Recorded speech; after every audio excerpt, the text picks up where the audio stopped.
Awesome. Yeah. So that is why you need to know the answers of these questions. The number one is, why is a fact being used? Number two, how did we reach a conclusion? And for opinion, all you need to know is, what is the opinion? Is it positive? Is it negative? Okay. The game is like, particularly with RC in Gmat. I mean, the challenge that I face. I mean, this is the topic where I struggle the most by myself when I'm writing mocks. Sometimes, if my focus is there, I even get 100% accuracy. But when my mocks go bad, the major culprit is RC, and for most of the reason, it's majorly because of concentration issues. Or sometimes what happens is, again, let me tell you this: if you are expert at a field and you get an RC from that, then it becomes very challenging. Like, I'm not kidding. Like, let's say for example, I know a lot about world economics in general because I read it day in day out. And if I get an article about economics, there's a very high likelihood that without even knowing, my biases will come in. If it's a completely new topic, most likely I'll get it right, which is very ironical. But that is true. That is what happens in RC, and I'll show you as well by solving some in class. So the most important skill that we need to learn is to get into author skin. Second, and the most important, another thing that we need to get into, number one, like I said, you have to think from the author's point of view.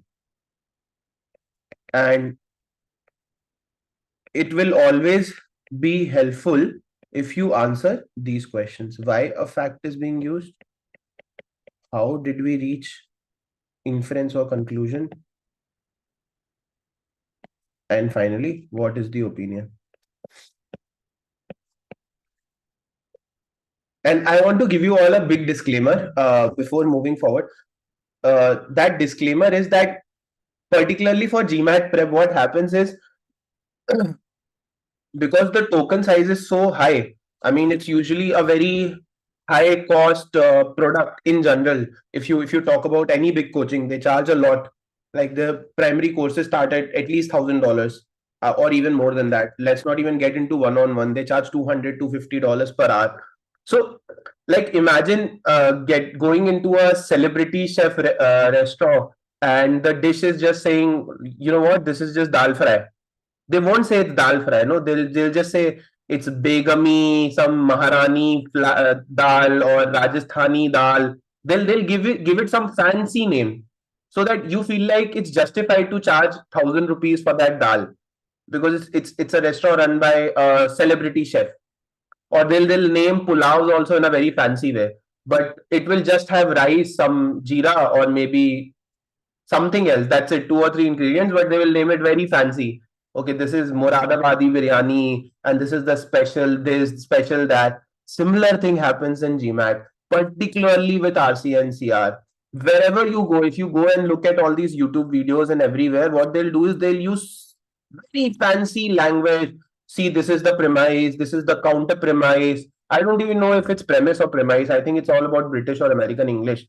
But there are so many words, so many confusing words. You need to create a mind map to understand the RC. You need to have some pretext, pre-context. They will give you so many jargons that you will be intimidated. Like, you know what, this is something special and I need to do something special. And the answer is no. You need to simplify it as much as possible. Because whenever I've tried to complicate RCs, complicate CRs, that's where I've lost marks. And whenever I have not, it was very easy to for me to score in a 96, 97 percentile range. And trust me on this, if you can get into 96, 97 percentile range for verbal, I mean, you will easily get a score which can get you in any college. I mean, the challenge is to score big in verbal. Rest all of the sections are not that tough. The biggest challenge to score is actually verbal. And that is an international phenomenon, not just an Indian phenomenon. So whenever you're studying for it, just be wary of these jargons and complicated languages. All this language and jargon is completely useless. There's no need to get into so much of detail. So the first three questions are this. Second thing that you need to know is that you need to start doing active reading as a habit. Now, what do I mean by doing active reading as a habit? So what usually happens is that whenever we are reading, we are not reading very mindfully. We have a lot of things going on in our head, and a lot of times we don't absorb everything completely. That needs to change. Whatever you read, see, the best idea is start with what you like. Okay, there is no compulsion that you need to read this topic, this topic, this topic. Like, I can clearly tell you that I'm a huge fan of world economics. So you will see that I spend most of my time on investing.com, on economist, on money control, and I'll probably read every article that comes there and all the opinion pieces that come. I'm also subscribed to Economic Times. I love that. Second thing I love is cricket. So any article that gets published on CrickBuzz, any blog, any article, I will read that. See, the thing is, making reading as a habit is also about enjoying it. If you're not enjoying your Gmat prep, if you're not enjoying doing it, then it's a waste of time. Like, I can tell you the sources which will help you the most, but the articles are so boring. I mean, you'll be irritated by them. I can tell you some websites which have amazing articles which will improve your comprehension, improve your vocabulary. It does not matter. As long as you are having a decent reading habit, and that too reading from screen, that is another thing that you need to do.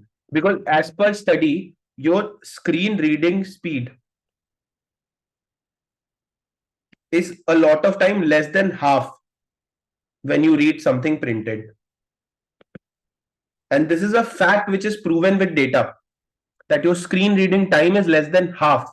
So you need to spend some time on reading on screen, probably ideally a laptop setup or a desktop setup, not on phone. Ideally. Like, I know most of the time it's not possible. And whenever you're reading on phone also, try to do it on landscape mode, not on the portrait mode. Okay. So just start with anything. So you all can tell me what you like and what you enjoy. And trust me, there are good quality articles about pretty much everything everywhere. Like, there are sources like Medium where you can get so much of content on pretty much everything. If you're into psychology, there are so many free journals about psychology. If you're into economics, like, just Google, like, there are tons of articles analyzing every move of the government, every move of every company, predicting the future of the world. So can you all just give me a brief idea of what all you are interested in, and then I can, if I know any source, I'll tell you more source about that. Any sport, is anyone interested in any sport or music or any topic which is interesting? You should be mindful about them. The idea is that I want you to be mindful about those topics. Anyone? Anything interesting that we can read? Any good website that you follow? Any blog?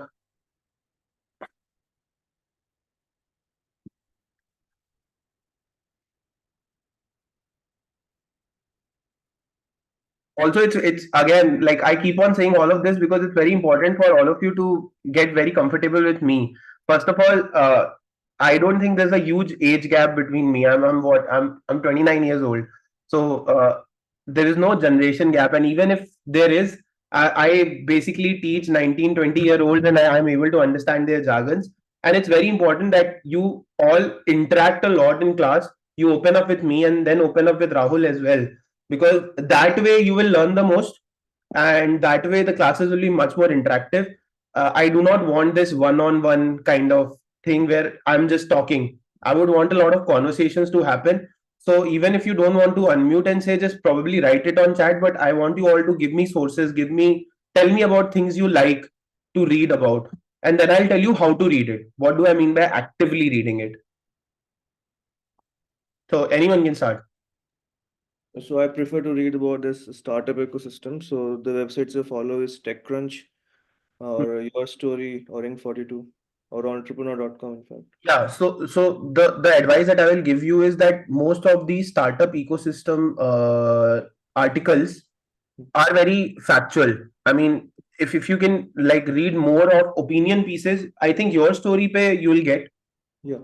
I haven't been seeing Your Story from a lot of time, but Your Story usually writes details about dissecting the entire ecosystem and data. Mm. uh, there is this guy from Delhi who makes amazing videos. I think La Paz करके कुछ नाम है. On TechCrunch, there are opinion-based articles, a lot of opinion-based articles. So, So, and it covers the international startup ecosystem. So so that's what I'll tell you is like read a lot of articles where there is cause and effect, where there's prediction about future, where you'll have to imagine things. okay. Okay. I All mean, right. focus more on that. Like, what will this do? Will this disrupt? Analyzing a company, Mm-hmm. analyzing the future of an industry, Mm-hmm. and like you get pretty similar articles in Gmat as well. Just by the way, Okay. so yeah, I mean, I forgot about reading startups, so thank you for that. I'll start reading again about startups. What else? It can be any sport, it can be music, it can be any hobby, because right now you get good quality written content on pretty much everything. There's nothing that is out of sight.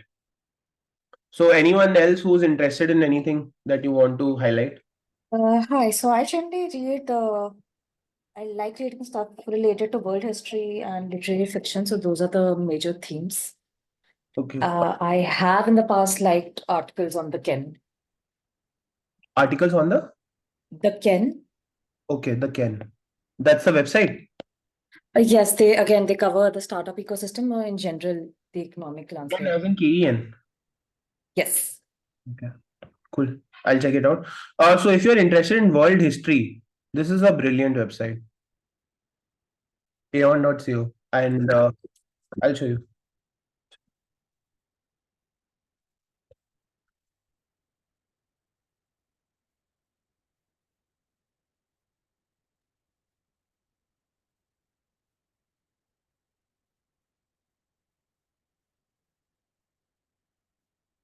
See, this particular essay is analyzing all the political societies and all the violent origins of political society, and it has, like, if you are a very curious person, this is an amazing website, and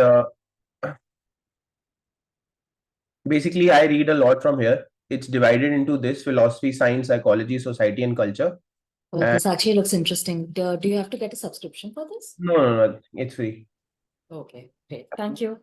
And the titles also are very interesting. So, inventing Hindu supremacy, like it will just directly get into details about, I guess, Veer Savarkar. Yeah, he's Veer Savarkar. Okay. So, all of these things. And the thing that helps me be more curious is what I do. Like, I'll just give you insight on why I'm so much into reading. Is I keep on following a lot of podcasts. And what happens is when you start reading podcasts, listening to podcasts, that is the best way to enter a field. So, like she was talking about world politics. So, I got into world politics because listening to a lot of podcasts, particularly the entire history of India. We are not taught the right history in our schools. Once you're done with podcasts, then you just have enough context to go into details. So, I have read extensive books upon the right wing ideology, or extensive book upon Subhash Chandra Bose and things like that. But I got curious because of podcasts. I wouldn't have directly gotten into it. So articles here are amazing, like literally amazing. Like this is about the work change. This is against power. Like it just goes into everything. Like this is probably getting into what kind of damages crypto is doing and what kind of frauds and scams are happening. So this is an amazing website that you can follow. Moving on. So when I say active reading, what I mean by that is this, and this is something I do a lot.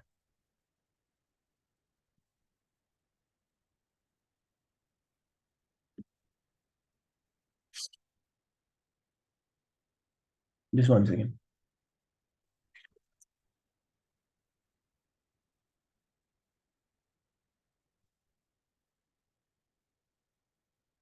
Like let's say I read this, The Right to Bathe, no, The Mythos of Leadership. And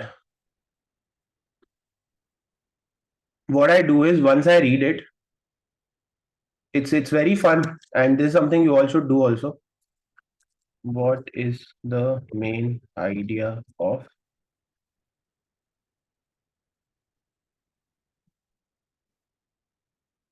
So what this did was it converted these 20-30 lines. Sometimes ChatGPT will also give very extensive main ideas, but the idea is it's a very good summarizing tool that you should use. And how should you use it? You should create a summary in your mind and then ask ChatGPT to create a summary and then compare what were the gaps from your summary and to the summary that ChatGPT gave. What were the points that you missed out on that you should have focused on? And this is how you can go about it. And ChatGPT can not just ask, give you main idea. It can give you summary. You can ask what are the opinions in this. You can ask what are the inferences in this. And I keep on doing this. This helps me the most with the RC section, because understand this: reading without feedback is useless. If you are reading and not getting proper feedback of whether you are understanding it right or wrong, then it's not helping you the right way, the way it can actually help you. So this is how I do it. Sometimes, a lot of times, what I do is I plug this in Google Translate as well. A lot of times, it's very helpful, particularly when I take offline classes here in Lucknow. A lot of time, what I do is I just put in the RC in Google Translate, and it gives you like a Hindi translation of the entire RC, and people just understand it better, and suddenly they are able to answer the questions better. See, everything is about in what language you think in. If it's English, brilliant. If it's Hindi, translate. If it's any other language, be it Kannada, Tamil, Marathi, anything, just translate. It always helps. So these are the 2 points that I wanted to cover before getting into theory. The number one was seeing things from author's context and focusing on these 3 major questions, which was why, how, what. And number 2 is get into the habit of active reading. Trust me on this. If you do this even for 1 month to 45 days, no one can stop you from getting a brilliant score in RCNCR. Nothing else. The scam is that it is that easy. You just need to practice a lot. You just need some perspective. You just need some context. And if you practice it the right way, no one can actually stop you from getting an amazing score in Gmat. So let's start with some RCs.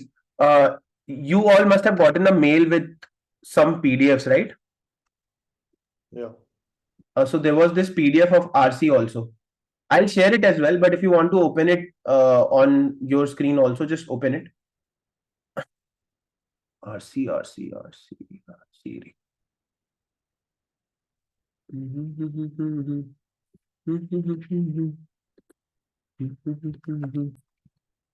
Yeah. So like this is the first passage. Like I said, you really don't need to do anything apart from just practicing and focusing on this. Why is a fact used? What is it trying to signify? What is the opinion? Now, when we do RC, what are the minimums that we need to take care of? Okay. So if I talk about that, number 1, do not move on until you understand. See, the thing is, you need to be a little stubborn. I mean, it's very uh, counter advice to what you get in real life. People just say, let it go, move on. But I say, do not move on. Because if you move ahead and read the second para without totally understanding the first para, that is a cardinal sin.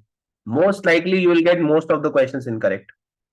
And the biggest problem that happens in RC is to people who keep on going back to the paragraph when they start reading questions. And the people who spend the least amount of time by going back, they do excellent, like beyond excellent. And I'll show you some examples as well of some of the mocks that I have written, and you'll be able to understand what I'm trying to tell you. Okay. So the most important thing is do not move further until you understand the paragraph. Initially, it might take you 15 minutes. It might take you 20 minutes. Let it be. It's okay. If you build accuracy, speed will follow. Trust me on this. This is something that I have seen with so many people, but the converse is never true. If you focus on speed first, you will never get accuracy. Never. You will never be a master of actually scoring very good in RC. So accuracy matters much, much, much, much, much more than speed. So initially, do not move on until you understand. And how will you know you have understood? When you can summarize entire para in one line. If you are able to summarize the entire paragraph in one line, that is when you can be confident that, you know what, I understand everything about this paragraph. Second pointer, this was the first pointer, that you should not move on until you understand everything. Second pointer is summarize everything before reading questions. So another thing that I do, and if I miss it, I make mistakes, is that before I go to the question section, what I will do is literally summarize the entire paragraph in my head. And if I am missing some point, I'll go back to that paragraph and read it again. So let's say I'm not able to remember what was happening in the second paragraph. So I'll go back and read it again. So the idea is, by doing this, you solidify your short term memory. You solidify the entire idea of the passage in your short term memory. And what basically happens is, if you have answered those questions, why, how, what, that I was talking about, this gives structure so that you can remember everything. Okay, this was a fact, this is why it was used. Okay, this was a conclusion, this is why it was used. Okay, this was the opinion, okay, this is the opinion. So second thing that you need to do is summarize everything before getting on to questions. This literally solidifies your short-term memory, and why, how, what really helps in the structure. So is everyone clear on these 2 points? Is there any doubt that you want to ask me before I move ahead? Is it absolutely clear? Clear. Everyone? Awesome. One doubt, sir. Tell me. Sir, how do we summarize the entire paragraph in one line? That's something we'll practice. So you will Okay. have an idea. Anyway, finish your question. Like, sir, when I read articles, so if I think that if they won't give any heading to the this RC, so then it is much difficult to read. But when title is given with an RC, while reading general articles, so it is much easier to read. Yes, you brought up a very good point. See, that is what I'm talking about when I say you should know why a fact is used, how is inference, and what is the opinion. Because if you're clear on this, you somehow know the title. That's why you will be able to Yes, sir. the RC better and remember the RC better. That is the objective. Whatever you said. So when the title is given, you have some context. Okay, this is what they're going to talk about, and this is where they will go. Okay, so let's say, for example, Shashi Tharoor has written an article, and right now with the election environment, you will be almost guaranteed that it is anti-right wing. It will not be supporting the right wing or the policies of the current government. So you have some context before reading it, right? And that, Yes. तो वही करना है. Like, this is exactly what we need to do. And how do we summarize entire para in one line? We should be able to capture the main idea. If you don't capture the main idea, you won't be able to summarize. And how do you capture the main idea? Again, get into author's hat. See things from author's point of view. Why was this paragraph written? What is the role of this paragraph? Ask these questions and you will get your answer. Okay, is it clear now? Yes, sir. Obviously, we'll do 5-6 RCs and I will solve them. I don't expect you to solve all of this in first class. I would, like, we will together do it and we'll collectively solve it. Okay. So these are the two things that you need to take care of. Every paragraph, do not go to the next paragraph until you can summarize it. Before going to question, summarize everything that is given to you. And if you are not able to remember some parts, go back and read them so that everything is solidified. And you have enough time to do that. Trust me on this. You can spend a lot of time on this and you'll get 3 to 4 RCs depending on like how the paper is set. It keeps on varying. So you'll get minimum 3 and up to 4 RCs when you attempt Gmat. And question can also vary. You can either have 3 question RC or 4 question RC. The third thing is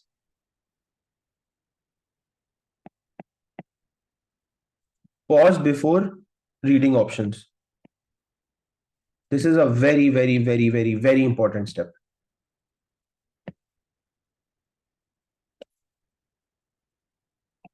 So a lot of time what happens is that we don't sit with the question long enough and we just directly get into reading the options and somehow finding the answer. No, read the question, pause, think what the answer could be, and then go and read the options.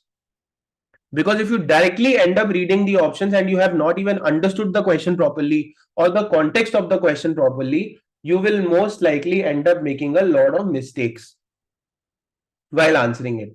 So that is another thing that you need to do is pause before reading options.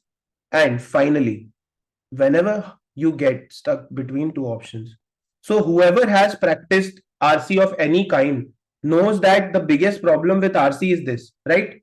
That you get stuck between two options. Does this happen or not, class?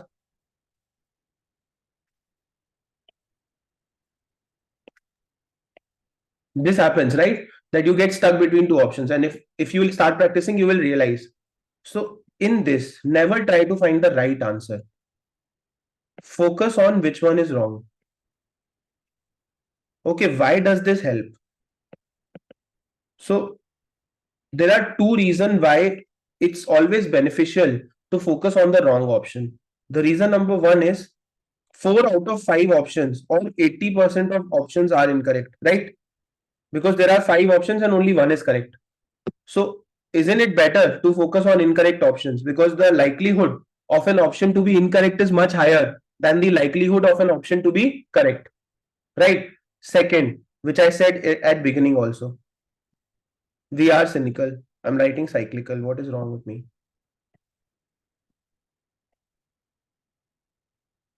We are cynical. Okay. Because we are cynical, it's easier for us to find faults rather than finding the good things. Trust me on this. If you can focus on why every option is incorrect, the correct option will just come in front of you. But if you focus on which option can be correct, our imagination is so powerful that it will make a wrong option correct. And that is the psychology of RC. See, if you do the basic that I've talked about till now, it will require a lot of practice. It is slightly counterintuitive to the way we think. But if you are able to do that practice, trust me on this, your accuracy will drastically increase. So if you are a bit cynical and if you just focus on the wrong options rather than focusing on why an option is correct, you should be like, oh, why can this be incorrect? And just mark least incorrect option. That's it. That's the last step. Focus on the terminology that I'm using. I'm not saying mark the correct option. I'm saying mark the least incorrect option. Why am I doing this? I'm doing this because RC is not black and white like quant. There's a lot of gray area. There can be good options, there can be better options, there can be average options. And all three might make sense in the scenario. Okay. Because RC is not black and white that you get a specific value. RC is all about perspective. So there can be certain options which are average. There can be certain options which are good. And then there will be certain options which are better. And you have to select the better option. So it's better to find flaws in your option and just mark the one which is least incorrect. So better in other words is least incorrect.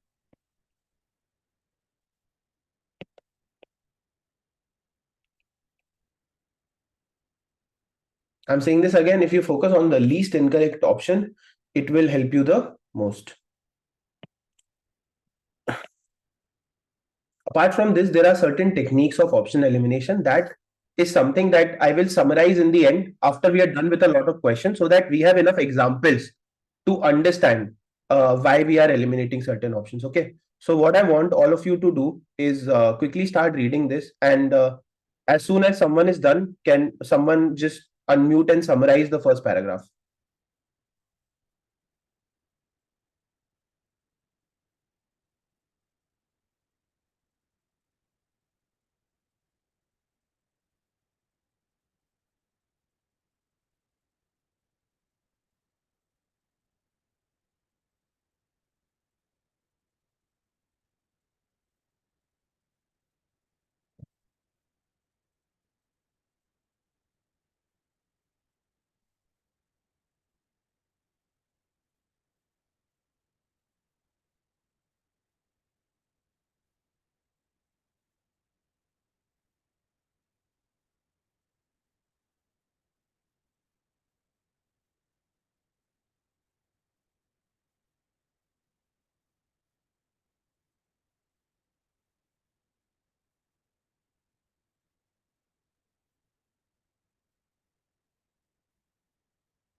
Yeah, can anyone summarize this?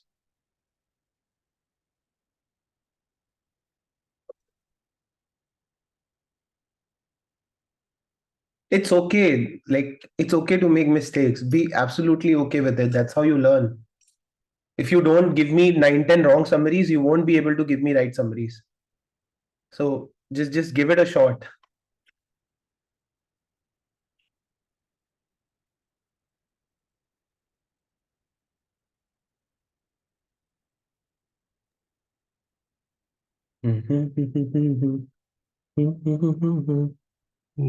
Sir, the author was mentions about a kind of cyclical pattern about the movies about American War, movies about American wars. So next, they are trying to explain that pattern. Like during and immediately after a conflict, the films they trumpet or glorify the sacrifice. Then after 15 to 10 years later, in the cycle, they start questioning about I think question about the relevance of war, and then like they hear this in late 1960s. There was the people started questioning this pattern as obsolete. So, but he claims after this cycle is more resilient than during this phase when it was questioned, like this kind of. Yes. So what you have done is paraphrased it. Okay. That is also very good. Mm. So this is what you need to do. This is what how you need to talk to yourself. And this is how I do. Okay. So film scholars think that Hollywood portrayals of war is cyclical. During war, they glorify it. After war, they question it. And after a point of time, uh, the new people who came into Hollywood, they felt that this is obsolete, this is over, but this is more resilient. So this is known as paraphrasing. You should definitely do that. Now, if I have to summarize it, what will be the summary? Like in one line, what can I say? What is the most why is this being written? Okay. Can I try? Yeah, yeah. The challenge raised by the social trends of the 1960s to the cyclical nature of the portrayal of war in American cinema has been proven to be wrong with the passage of time. No, it has proven to be more resilient. Proven to be wrong is something that trendsetters think. No, in the sense the trendsetters disagreed with the cyclical nature and they were proven to be wrong with the passage of time. Yeah, so what this is trying to say is, I mean, yes, you're not able to say it the right way, but you have understood it. From what you've said, I've understood that. So what basically this paragraph is saying is that there's a cyclical pattern about American portrayal of war, and despite people thinking that it is obsolete, it has turned out to be more resilient, right? And imagine someone ending at that. It has turned out to be more resilient. What do you think the next paragraph will start with? So this is another thing that you should do. You should predict, okay, what should be in the next paragraph. This really improves this skill of thinking from the author's point of view. What do you think the author will do in the next paragraph?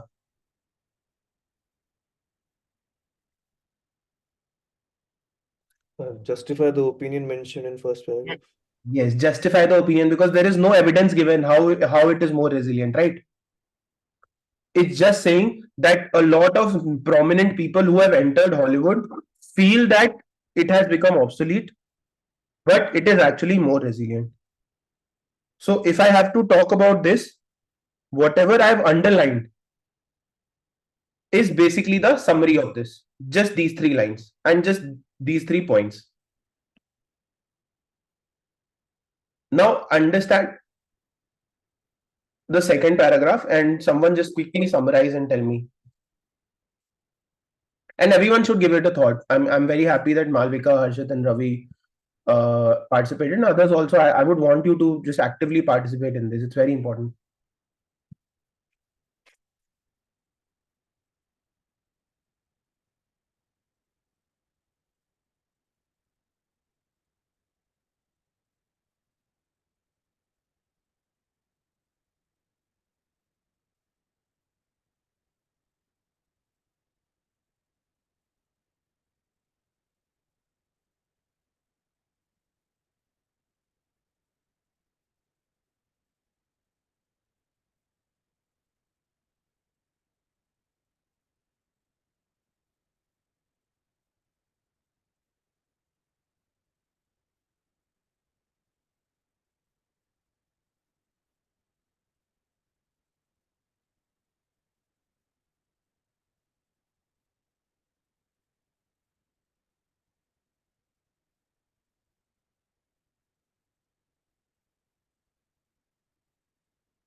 Yeah, I mean, this is fairly simple. Can someone quickly summarize it? I know I'm going a bit slow, but I trust me, this is very important to go slow for first few RCs. So we will pick up pace, but the thing is, it's very important to focus on accuracy. So can someone quickly summarize what is happening here? Uh, Movies released during World Wars One, Two, and the Vietnam War glorified the war effort, while movies released in subsequent years portrayed the devastations caused by war.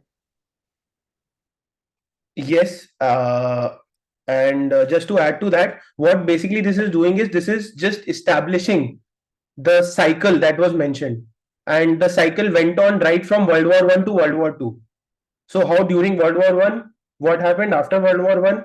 The movies had different subject. Then suddenly, during World War Two, again glorifying war, and then after World War Two, started moral confusion of war. So basically, it's reaffirming the cyclical pattern that was mentioned during the period of World War One and World War Two. Right? Is this clear to everyone, class? Yes.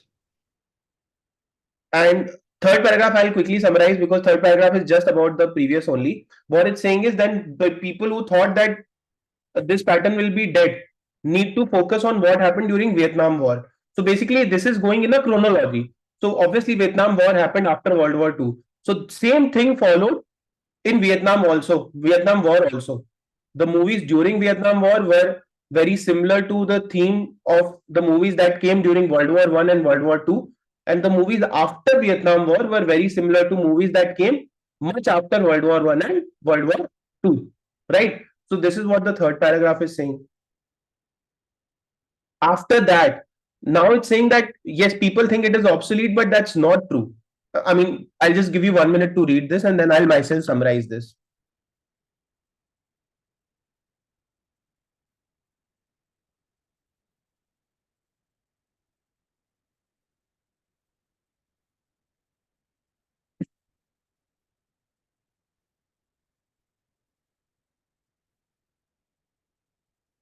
So this paragraph is basically saying that even though the taste has become more diverse, film industry is more culturally fragmented, the cycle is continuing, and it continued during the Gulf War also.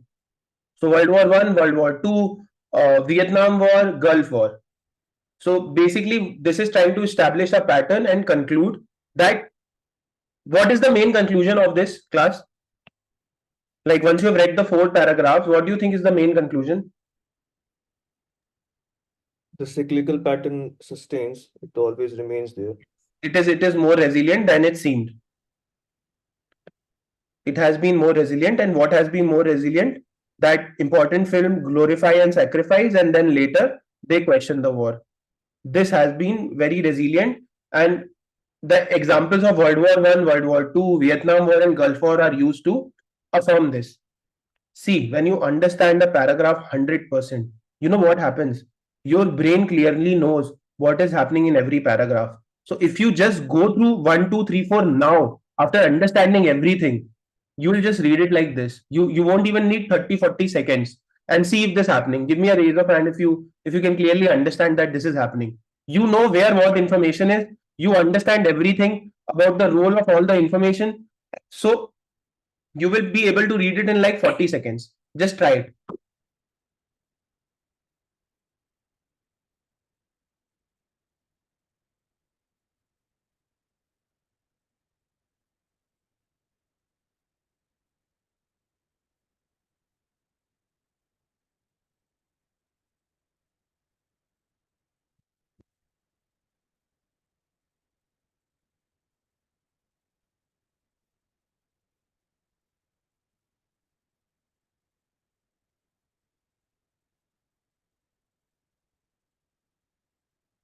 Just give me a raise of hand if this is happening, that you are able to quickly figure out what is happening everywhere.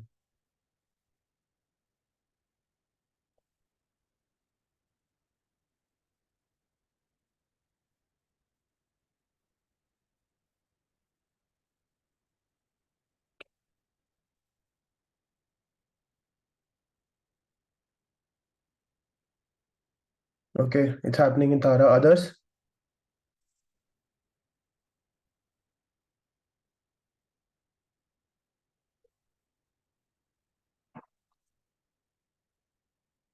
Yes. So you can clearly see that this is happening with all of you, right? Once this has happened, so a lot of people give this a very fancy name and they call this mind map. I mean, this is what mind map is all about. I mean, there's no need to give it a very fancy name, but it's okay. I mean, I respect the way everyone goes about it. But this is what basically they mean when they say create a mind map. Mind map basically means understand everything, nothing else. Okay, you know where what is written. Once you understand, then it's very easy. So the first question, according to the passage, apocalypse now redux differed from apocalypse now in which of the following ways?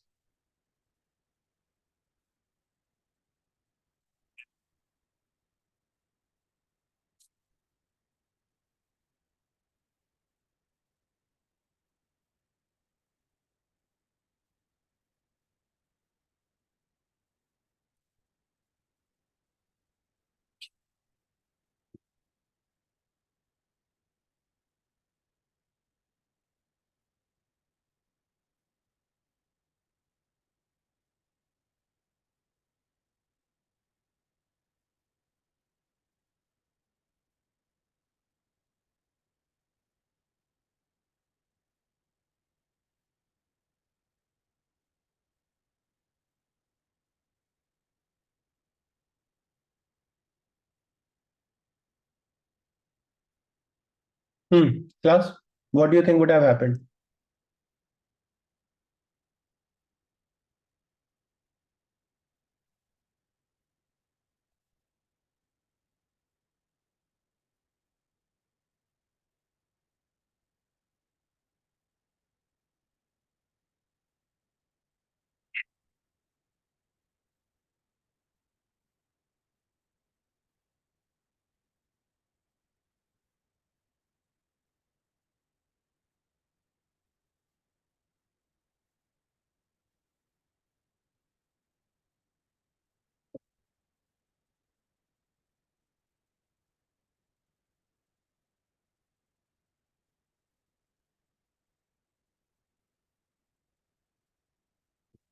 Think about it. Apocalypse now redux came after apocalypse now, right? This is what I mean by pre-thinking. I mean just pausing, thinking before getting into the answer. This once you read the question, can I infer that apocalypse now redux came after apocalypse now? Yes or no, class? Yes. And if it's following the pattern, then what would apocalypse now redux have? Because it came much after the Vietnam War, it will make the war way less glorified, Glorified. right? Can I say this? That the war will be even less glorified and it will question the idea of war because it came much after the war. Can I say this or not? Yes. Yes. Now let's start with options. So the first option says the added footage made it less appealing to a more culturally diverse audience.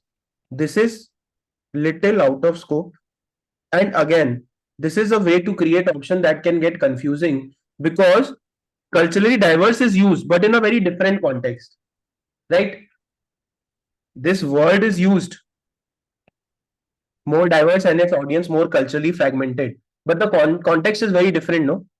Author is using that to explain that the current context, because Gulf War is very recent as compared to Vietnam and World War, has become more diverse and fragmented culturally. It has nothing to do with Apocalypse Now and Apocalypse Now Redux. It's just saying that even though that has happened, this pattern is following. So this is slightly out of scope for this question. Do all of you agree, class? Yes. Okay, let's look at the third option. The added footage made its portrayal of was less harsh and more glorified. Do you think this will be correct? This is literally opposite to what the author is trying to portray, right? That if a movie is released much of after the war, it will actually make it less glorified, right? So is option C incorrect? Yes, it is incorrect. Okay. The added footage made it more similar in tone to other war movies. This is a very ambiguous option. Why do you think this is ambiguous, class? Can someone tell me why is this ambiguous? Anyone? Even the movies that release after are technically about war movies, so it doesn't. Exactly. It's not telling you similar in tone to what, because it can be similar in tone to during war movies or after war movies. But because it is not specified similar in tone to what, it is more ambiguous, right?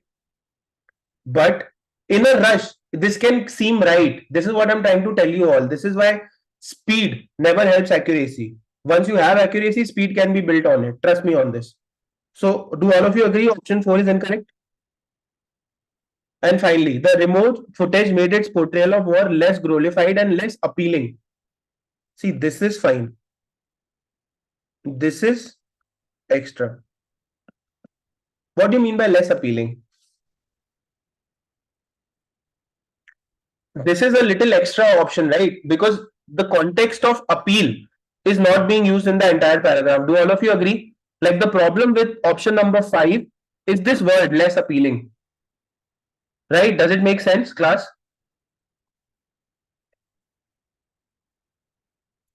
Or let me put it this way. If you are doing this question, you will get confused in these two options. Option 2 and option 5. Now tell me which option is more incorrect.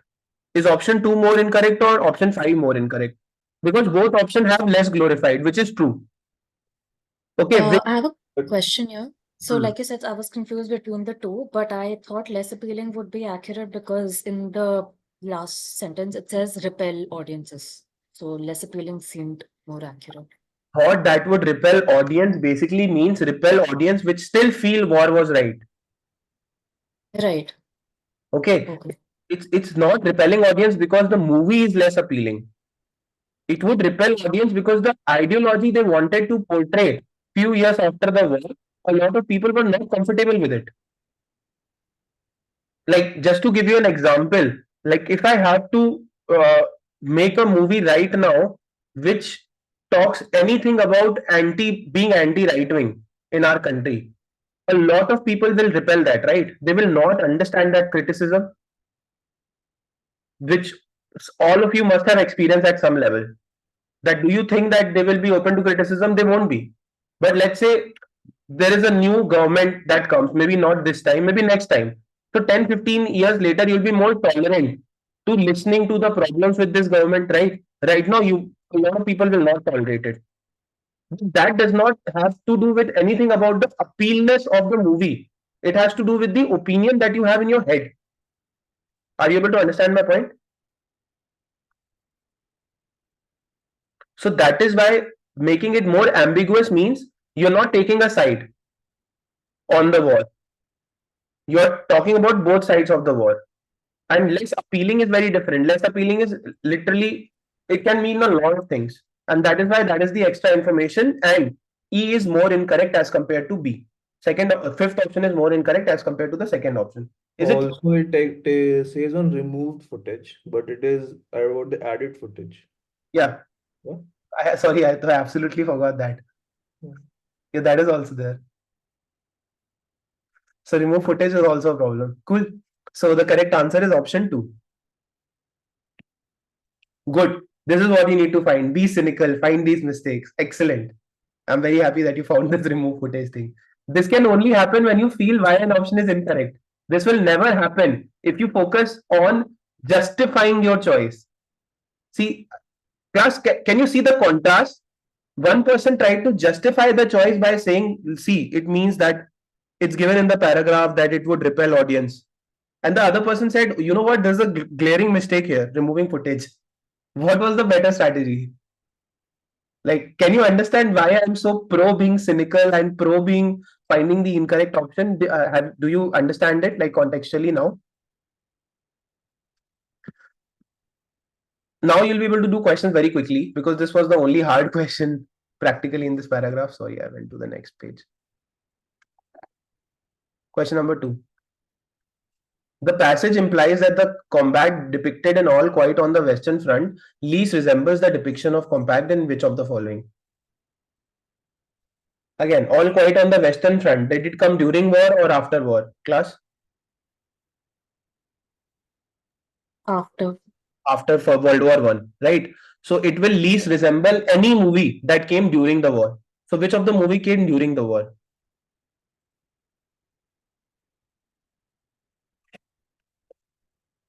The last one. Yes, Guadalcanal Diary. Because it came during World War II, right? Produced during the war. It's clearly mentioned. So the answer would be E. Very simple. Third, in the second paragraph, the author implies that the Hun refers to which of the following? Again, a very simple question. What is the answer? German. It's given war against Germany, right? And then it's also saying against the Hun. I mean, it's a factual question, so you can use factual data to justify it. So the answer would be Germans. Fourth, what is the main point made by the author? Before reading option, what is the main point made by the author, class?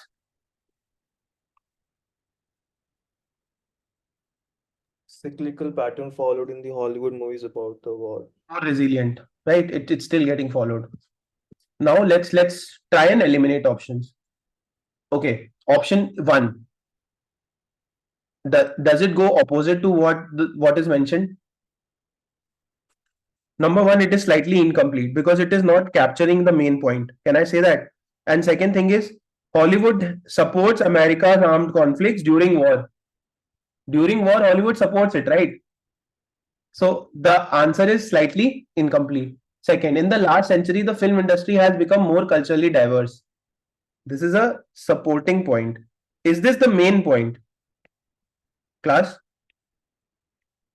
No. So just for context, I eliminate this by this thing called random. So what does random mean? Random basically means selecting something random out of the paragraph and putting it in the option, because then you will feel like, okay, this might be correct. Because you have read this. You have read this and you'll be like, oh, this is mentioned in the paragraph, so this might be correct. No, that's not necessarily true. Option 3. An established cultural pattern is more durable than was thought during a time of social upheaval. So this seems correct to me as of now, right? The only problems I can find is it has not mentioned what is the cultural pattern. Can I object it like this, class, that it is not mentioning the kind of cultural pattern that is happening? That is the only objection with it right now. So it is very least incorrect kind of option. Going to option number 4. The film industry has only supported American military efforts during the actual conflict. Is this ever mentioned? Why is this wrong? Can someone tell me why is this wrong, class?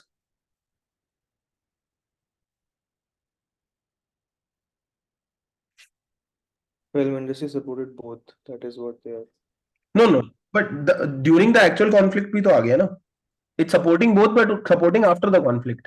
During the conflict, so it is actually Because it's an American military effort, some of the wars mentioned were more global, yeah. like World War One and Two. And the bigger reason is this word only. Only is taking things to extreme. Unless the author has used superlative degree, you should avoid the option which are using superlative. Saying only is actually going a bit extreme, right, class? Yes, it has supported American military effort, but only supported American military effort. Is that true? Is that something that the author has said? Again, like I said, it's all about the author. It has nothing to do with you. Do all of you agree that author has never mentioned it? Class? So because of the fact that this is extreme, I can eliminate this option. And finally, cyclical pattern determine the type of big budget films produced by Hollywood movies more than individual do. Can I say that this is out of scope, class? Because it's never talked about big budget movies and individual and Hollywood. There is no context about this. So which option is the least incorrect? Third. Third. And that is why the answer is clearly third. Can I get a raise of hand if this is clear to everyone? Because main point are one of the toughest questions that come in RC.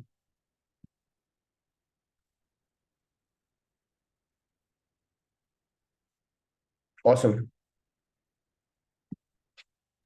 Also, in fourth point, like I don't know if it is right or wrong, but it is in the film industry. So, which film industry? This can we ask that kind of thing as well? Because in the past, it is speaking only for Hollywood. Uh, I mean, yeah, you can find that kind of problem with it. But again, if let's say both option mention film industry, I would still go with three. Mm-hmm. But good. Like this is the mindset you need. You need this kind of cynical mindset of finding mistakes. Okay. Question number 5. What is the function of the last paragraph of the passage? Before reading the option, what was the function of the last paragraph?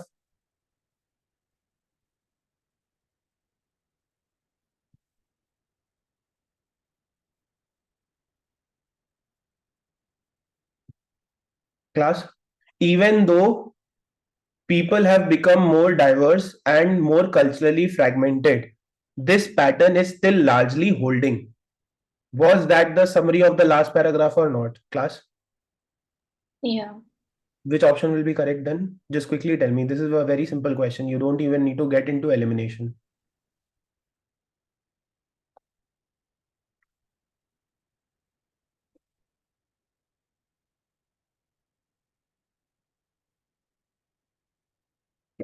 What is the correct answer in this? A. Yes, A is correct.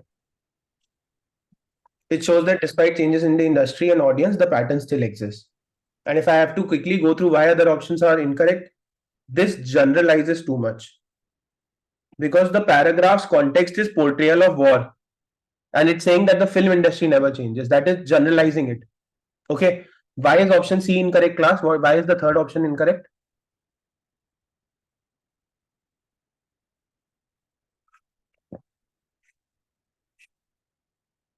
Previously discussed pattern obsolete. It is going opposite to what is mentioned, right?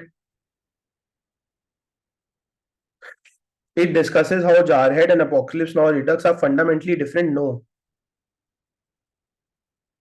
How they are similar to the movies that came before because it is establishing a pattern. So that's why this is incorrect. Last option. It demonstrates that war movies have changed to reflect the more culturally diverse audience.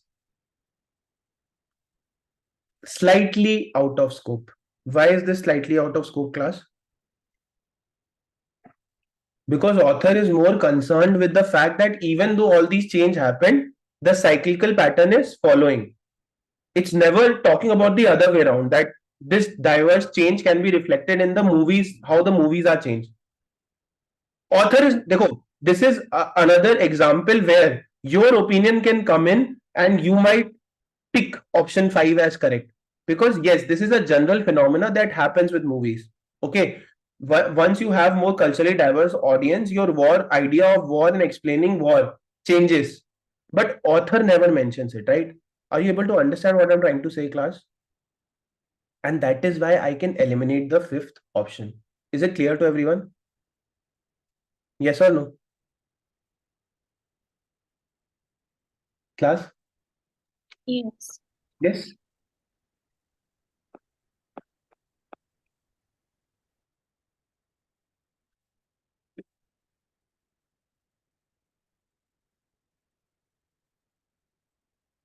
Okay.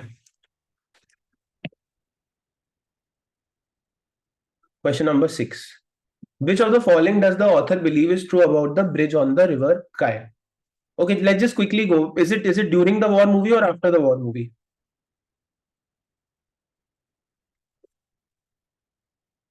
After. After. After World War II. Cool. Now the question is, it deserved the award that it won. Not really. It is a more intelligent and well-crafted movie. Again, subjectively, these things are not taken care of. It was the first movie to portray the moral confusion of war. No, it was during World War II. You cannot say that. Its portrayal of war is more ambivalent than that in Guadalcanal Diary. That can be true because Guadalcanal Diary came during the war. So its portrayal of war will be more ambiguous. So, and it was a financially successful. Then again, financially successful is out of scope. So because I was able to eliminate all these options, the correct answer is option D. Do all of you agree, class? Do all of you agree that D is the correct answer? Yes. Yes. Awesome. So before doing the next paragraph, let me just quickly show you what I was saying about spending too much time on questions. Just 1 second.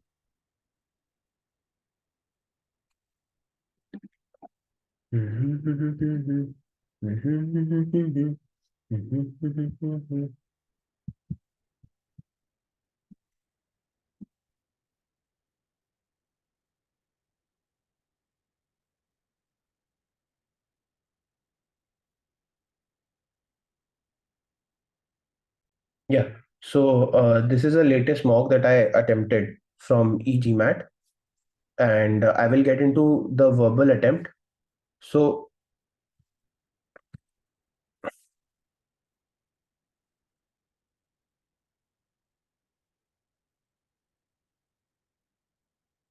just observe these two things, okay? Observe this RC. This is one RC that came 9, 10, 11. And as you can see, after spending 4 minutes in understanding the RC, I ended up spending a lot of time on further questions as well, right? You can see this, that my time taken is actually comparatively higher even after understanding the RC. And clearly you can see that I got only 1 on 3 correct. Now compare this to this, the last RC that I did. Again, I took around 4 minutes to understand the RC, but look at the time I took further in the later questions. 27 seconds and 1 minute, not 2 minutes and 1.5 minutes. And look at the accuracy, 3 on 3 correct. So what do you think is the difference between the two? You can see this also, where I got the RC incorrect. I spent 5 minutes and after that 2 minutes on questions. But I got the questions wrong, even after spending 2 minutes. What do you think happened between these RCs? Anyone?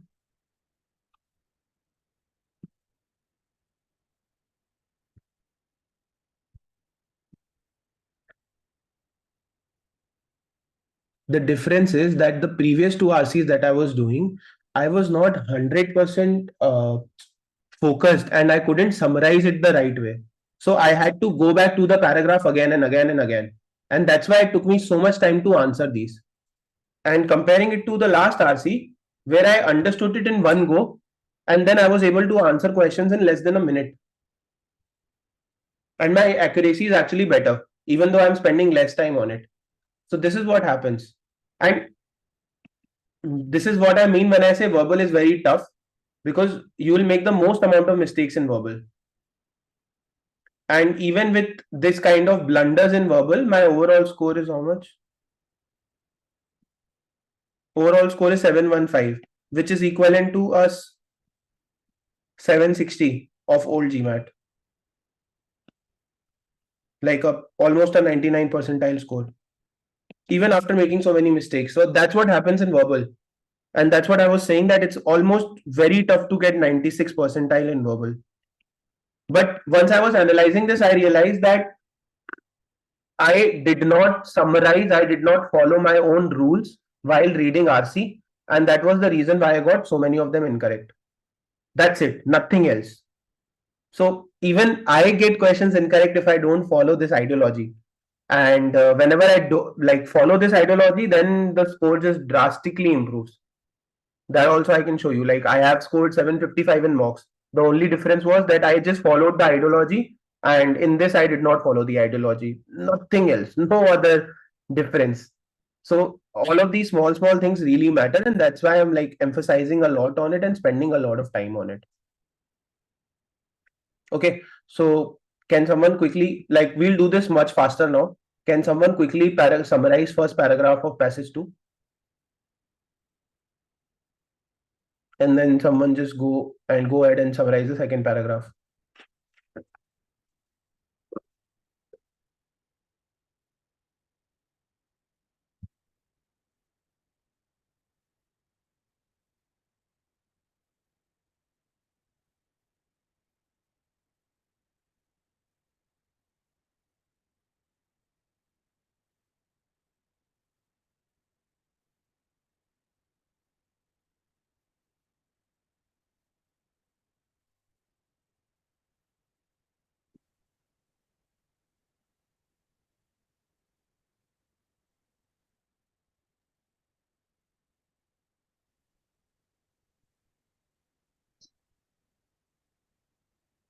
If anyone is done, you can start summarizing it.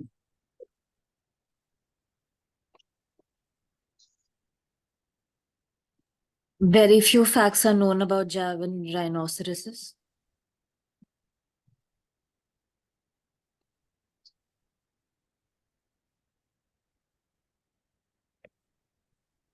Uh, yeah, and there's one more point, no, that is important. Their existence is declining now. Yeah, they are on a threat of extinction, or they are very rare. It's saying it's one of the rarest large mammal, right? Right. So two things, like they live a solitary life, so we know very little about them. And second is that they are one of the rarest animals, so their existence is almost at a threat, right? Coming to the second paragraph.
Yeah, everyone go ahead and summarize the second paragraph.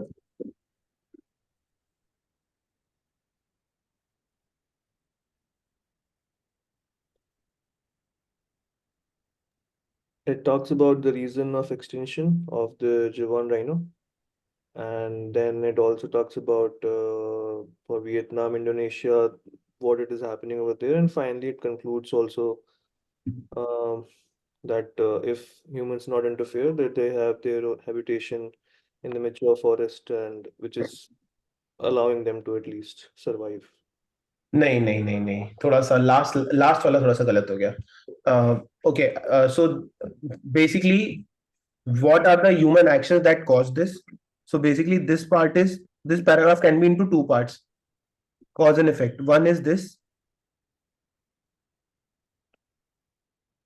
second is how this human efforts to save them may well prove futile. First thing is direct result of human action. What were those actions? And second is how human efforts to save them will now well prove futile. And why would they prove futile? Number one, Vietnamese and Indonesian rhinoceros are practically become subspecies because they have been separate for so long. And second is one, which is the Vietnamese, like their population is so less that it cannot grow. The only scope is in Indonesia, but ironically, because those rhinoceros are untouched, they live in areas where there are mature forest. But mature forest replace the vegetation that these rhino prefer or eat. So this is the irony here. The irony is that because humans are not intervening, these rhinos in Indonesia are not getting the ideal food that they want. But the two main things are how it is a direct result of human action. Second, how human effort to save them may well prove futile. Like how they are beyond saving. Is it clear to everyone, class?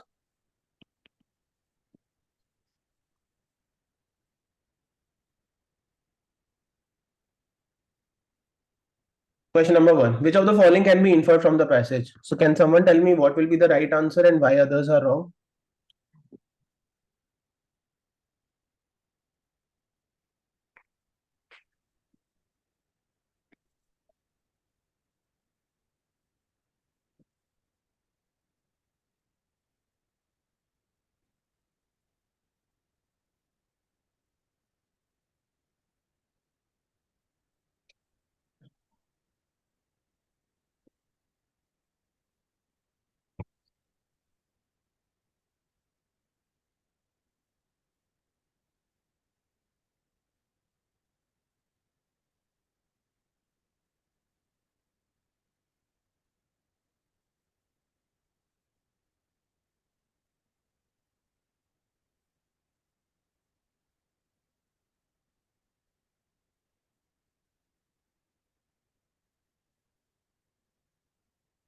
Yeah, class.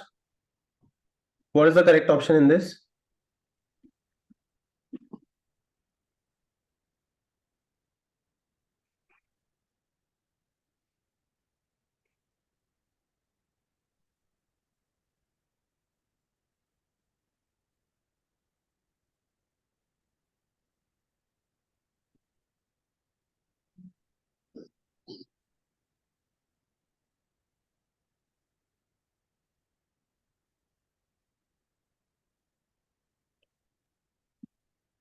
First, Are one of the most endangered animals on the planet? No. It says, okay, why is A incorrect? Because the terminology that is used is rarest. Rarest and most endangered can be two different things, right, class? Do all of you agree that rarest and most endangered can be two different things? Yes or no?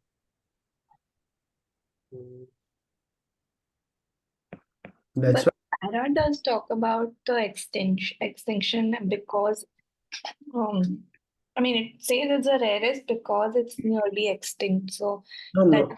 It says rarest at a separate point and nearly extinct at a separate point. Hmm.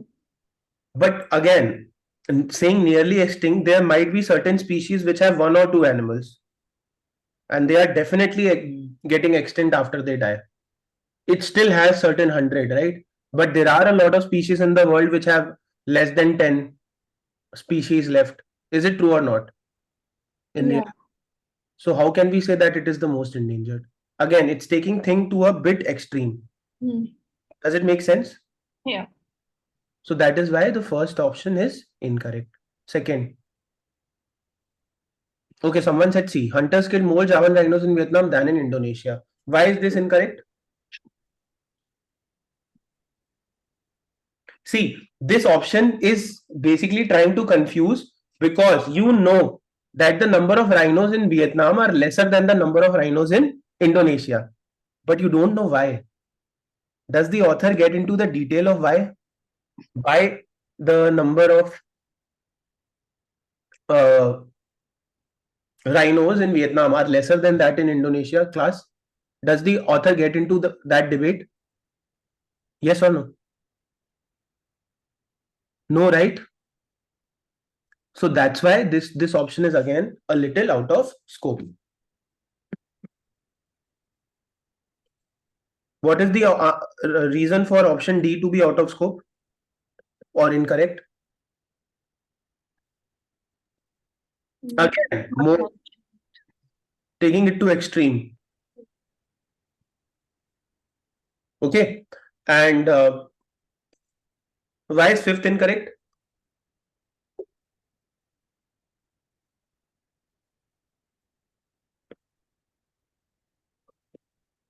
Unless specified, you cannot go to extreme. I'm repeating myself again and again because this is very important. Option B is correct. No one got it correct actually. Did someone get it? No. I got C, A, and D. But the correct answer is option B. And how is this correct? There is clear evidence for this. Here.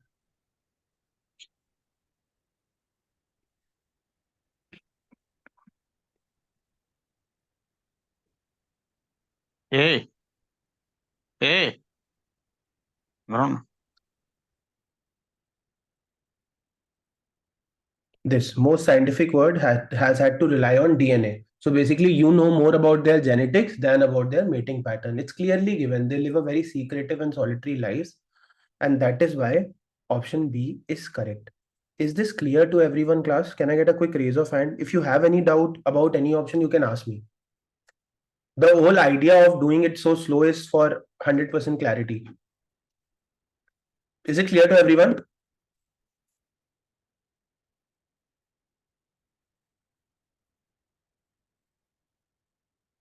Awesome.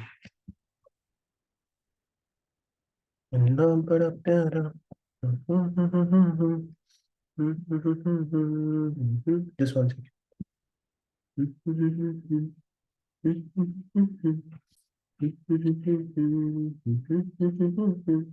Okay, second.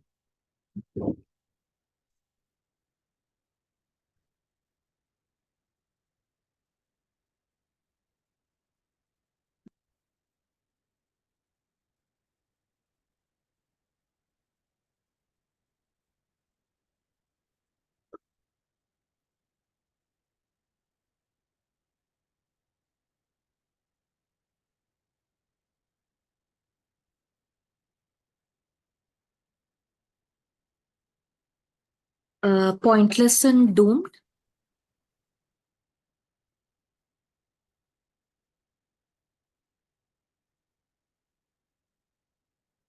Uh, okay. Can anyone make an argument as to why this won't be correct?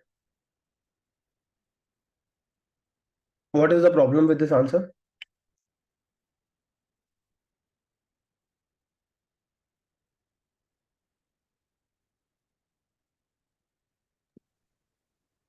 Oh, I think it's because he says futile, not pointless. He just Good, very good. Yes, it says futile, not pointless. The efforts might be futile because it might be too late. It is too late. Does the author ever use the language of it being too late or any effort being pointless? No, right? So the bigger problem here is the usage of the word pointless, and very good to point it out. And yes, I mean, the only option that you can get confused in this is B, because A does not make sense, right? Is the author optimistic? no. No. Is the author talking about being profitable and idealistic? No. Is the author talking about being heroic? No. So because of that, these three are anyway eliminated. The only focus required was here. So among these two, this pointless word is most vulnerable to attacking. Do all of you agree? Author does mention that it is problematic. Author does mention that it is ironic. Why is it ironic? Because we are staying away from Indonesian rhinos. Huge forests are coming up there, and because of that, the vegetation that they like, the food that they like to eat, there's a scarcity of that. So that's why it's ironic. Author clearly mentions that. Pointless takes it to a bit of extreme position. Futile and pointless are two very different things. Okay, so that is why D is less incorrect as compared to B. And obviously, these are the only two options you can get confused in. There's no other way to get confused in any other option. Do all of you agree? Hi. So I understood ironic being correct by how I don't understand why problematic would be correct. See, again, even if you don't understand problematic to be correct, but if I ask you the question, what would you prefer? Is pointless more incorrect or problematic more incorrect? Then it, like, let me change the question. The question that I'm asking is, which word would you have a more problem with? Would it be with pointless and doomed or problematic?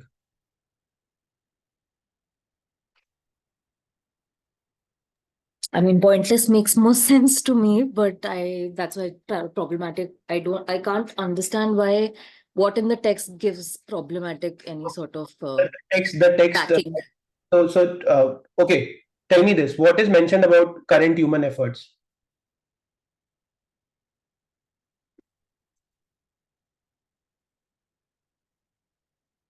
It's futile, it's of no use. So I also felt pointless makes sense there. Okay, so the thing is that you are forgetting about one thing that is mentioned about the Vietnam rhinos. So the problem that is happening there is, if we try to get some rhinos from Indonesia to Vietnam, they cannot breed because they have become two separate species, and that's a problem, right? Now, do you all understand? Hmm. That there are two things mentioned about human efforts. Number one, that you can do is get certain rhinos from Indonesia, merge them, and see that if they breed with Vietnam rhinos. But that is a problem because they have lived separately for millions of years. They are two separate species. It's like trying to breed humans with chimpanzees. So basically, that's a problem, right? And why is it ironic? Because when we are putting efforts, it's not working out. And if we are putting efforts of staying away from them, then what's happening is the food that they eat, there is a clear scarcity of it. So now, both Malvika and Ravi, is it clear? Does option D make more sense now? Yeah, now it Vietnam, makes sense. Awesome. Vietnam, Indonesia point proved that it is a problematic. So Yes. And it's absolutely okay. See, that's why sometimes having this approach of why it's incorrect. I mean, see, I'm not saying you have to use it everywhere, but sometimes what it does it avoids this amount of overthinking. So the thing is that when you ask me this question about problematic, somehow I knew that this is not as problematic as pointless. But as soon as you asked me and I went into that, then I realized, oh, Vietnam and Indonesia is also there. But if I was just attempting this question, I would have just eliminated these four and went ahead with this. Because my philosophy says just go with the least incorrect one. Even the least incorrect option will have some problems. Always remember that. Cool.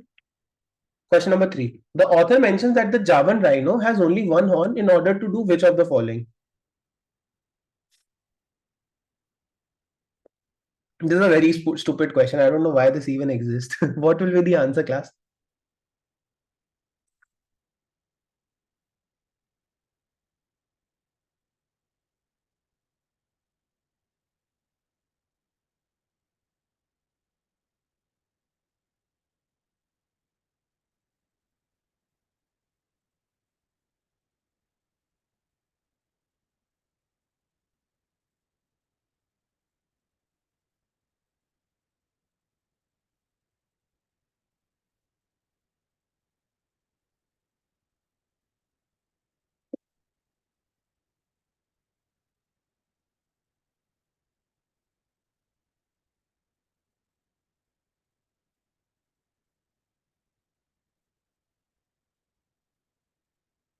What does contrasting mean?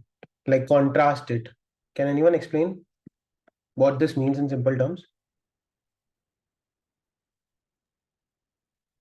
Compare. No, I mean, it is comparing, but it is comparing for differences. Like when you contrast, you try to find differences. You are comparing, but comparing to find differences. That's why using the word comparing is different from using the word contrasting. Okay. And this is some additional information you needed. So now, can anyone tell me why option 2 and 5 will be incorrect?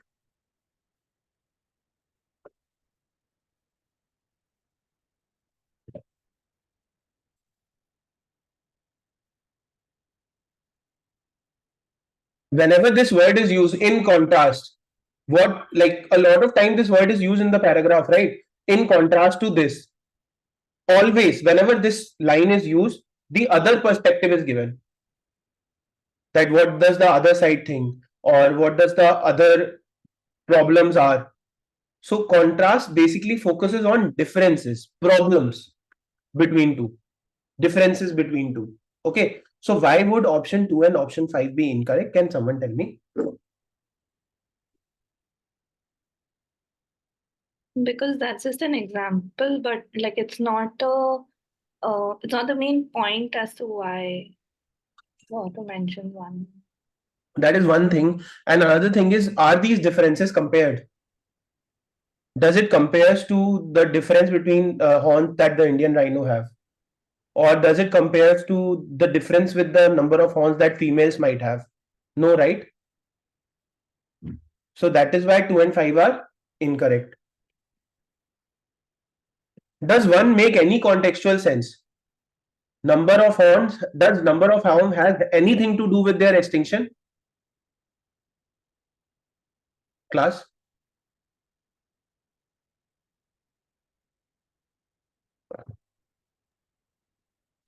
No. No. So this is also eliminated. This option, this demonstrate its evolution into a separate subspecies. Does it make sense?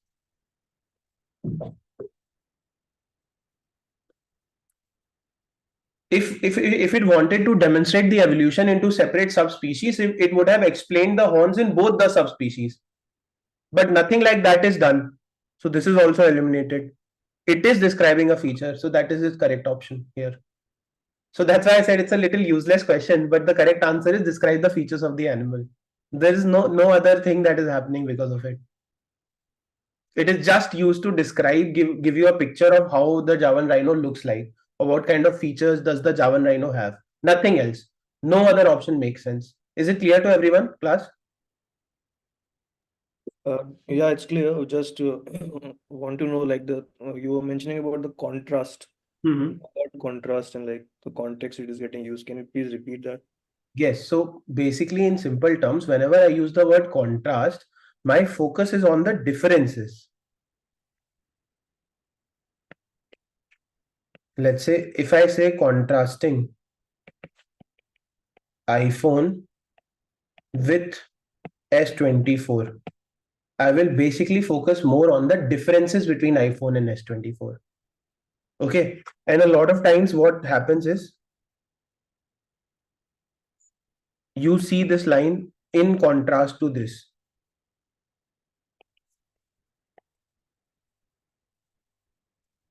Whenever you see in contrast to this, you see a tone change. Like before this, something else must be talking about, and after this, the tonality completely changes or completely differs. So contrast word is used more for differences, is what I'm trying to emphasize.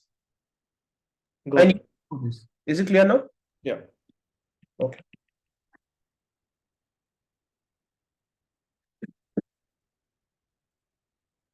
Fourth, the purpose of the first paragraph is to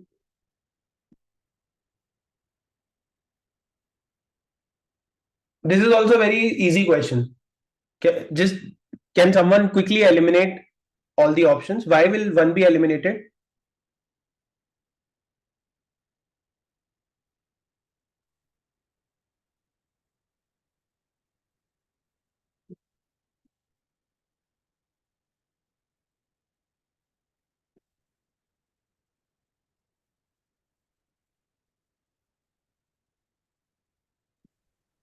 Because the focus is still on Javan rhinos. Exactly. Focus is on Javan rhino. Correct. So this is incorrect. Brilliant. Why second incorrect? That's talked about in the second para. Yes. Because it's saying the first para. Why is 4 incorrect? That's also in second para. Yes. Human efforts are also in second para. Even though they are futile, but they are mentioned. Right. And why is 5 incorrect?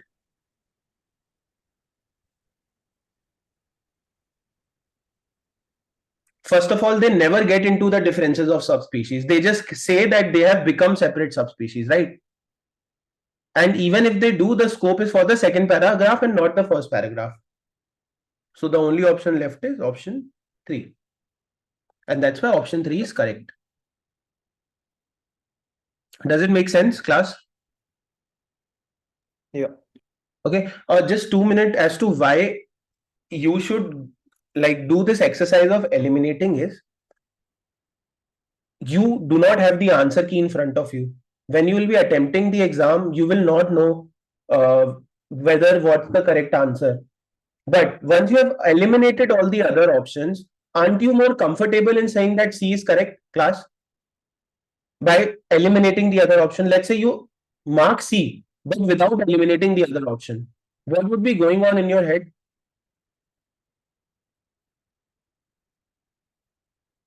That I might be incorrect, there might be a better option. Can this go in your head or not psychologically?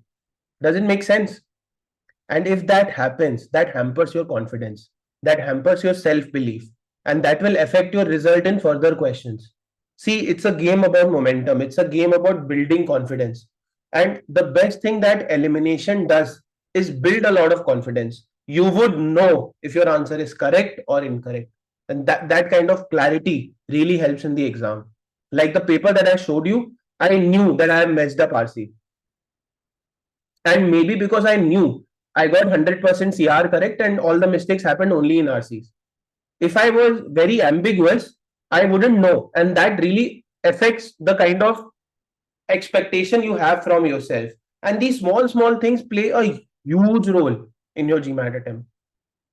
Okay, so that is another reason. Like, I'm just explaining why I'm such a huge fan of eliminating. I'm a huge fan of eliminating because it gives you a sort of affirmation and confidence to just march ahead by thinking, okay, I got this question correct. Now let's move to the next question. It eliminates all doubt. Okay, question number 5. According to the passage, which of the following best explain why the number of Javan rhinos in Vietnam cannot be increased by addition from those in the Indonesia, basically? This is a very clear answer. Why can't we increase the number, class? Before reading the answers, options, why can't we increase the number? What was the reason? Separate subspecies. Yes, separate subspecies. And where is it mentioned?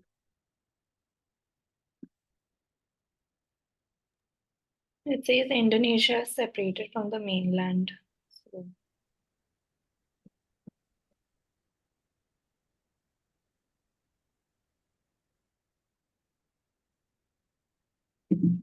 Indonesia is separated from the mainland. No, that is not the reason, right? there are two different places, Vietnam and Indonesia. So the So which option are you favoring? A. Yeah, that is the main reason, right? So why are you saying that they are separate? Okay, you're giving the reason why they are Yeah. but the reason why this will not help is because they have become separate subspecies. So A is actually correct. Like, even if you don't give the justification, this is enough information, right? So the answer for question number 5 would be option A. Moving to question number 6. The author states that which of the following was most responsible for the near extinction of the Javan rhino? What would be the answer? So the first thing that should come in your mind is there a precedent given? Is there an order given in the paragraph as to this is the most important reason, followed by this reason, followed by this reason? Is there any order given? Yes or no? Class?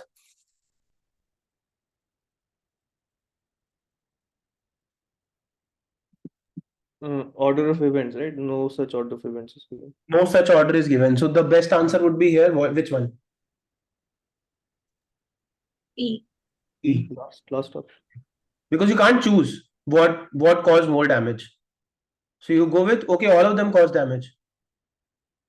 So the correct answer here is option E. Okay. Now, I want all of you to quickly do passage 3 and then I'll discuss and let's see how many of these options you got correct. After this, we'll discuss option elimination and then we'll wrap up. I did not give a break in between because my English classes usually don't last more than 2 hours 15 minutes and 2.5 hours because I feel it's very tough to concentrate consistently on verbal after that point. And that's how you should prepare also. You should not study verbal for more than 1.5 hours at a stretch because it can really exhaust you. I think it can exhaust you more than quant because there's a lot of analyzing, reading, comprehending that you already are doing. So let's do passage 3. I want all of you to do passage 3. I'll just come drink water and come. And then we'll discuss in brief everything that we have covered and the option elimination things that I was talking about. Okay. So please finish passage 3.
Yeah, as soon as you're done, you can send me a message with the answers.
I'm kind of getting blurred vision.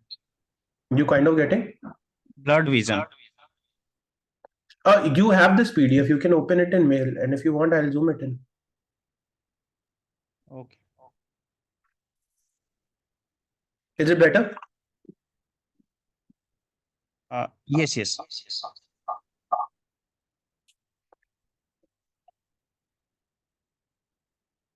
Is anyone done with it or almost done?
If you want, I'll send this PDF here also so that it's easy for everyone to access.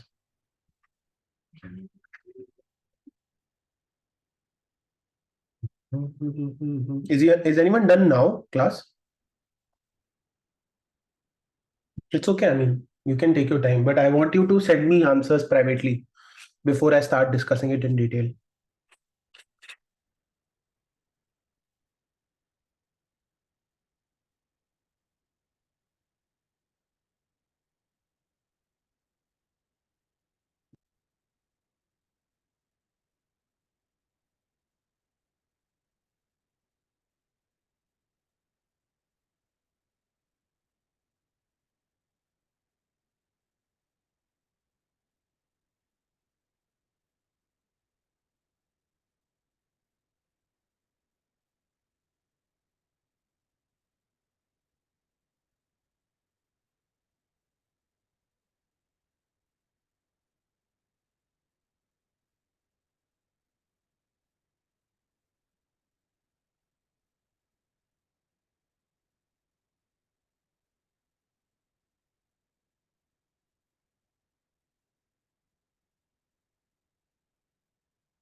Yes. Are you done?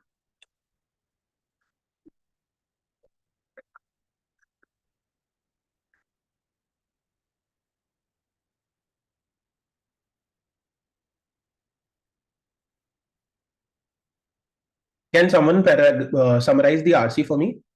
What is happening in the RC?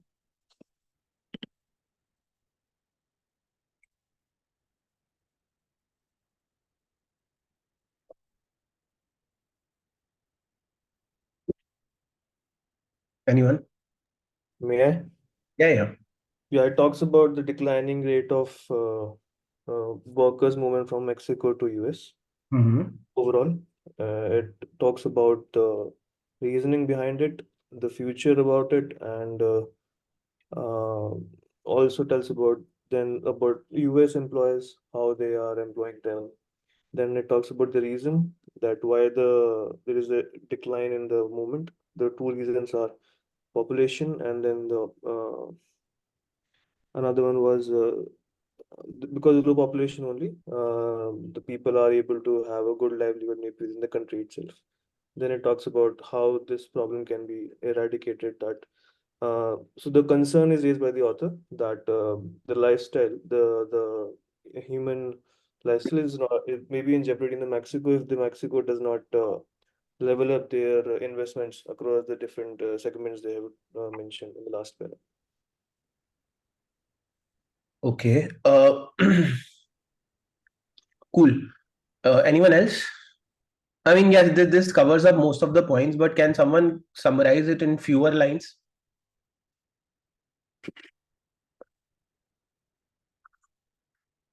This was an absolutely okay summary, but can anyone try make it better?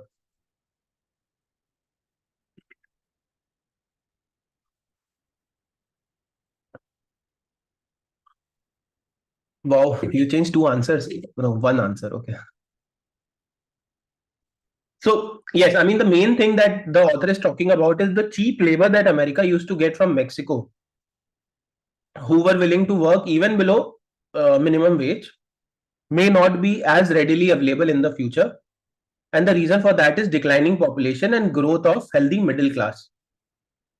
But there's a caveat. The caveat is that if Mexico invests in infrastructure that will support the middle class, then this will definitely decline. Otherwise, it might not.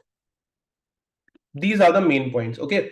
Because when it goes into the two reasons here, now the number one is definitely happening, that the families are smaller. So this is definitely happening. The second might happen if Mexico invest in the right infrastructure.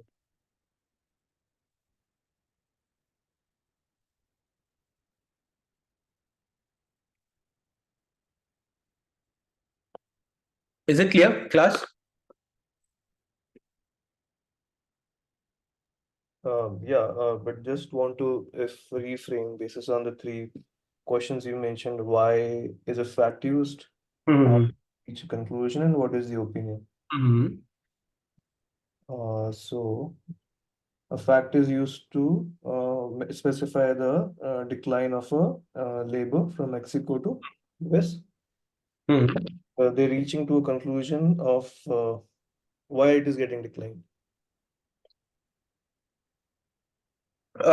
Reasoning to a conclusion of the population growth declining, yes, there are a lot of facts to support this, no, because government put a lot of efforts.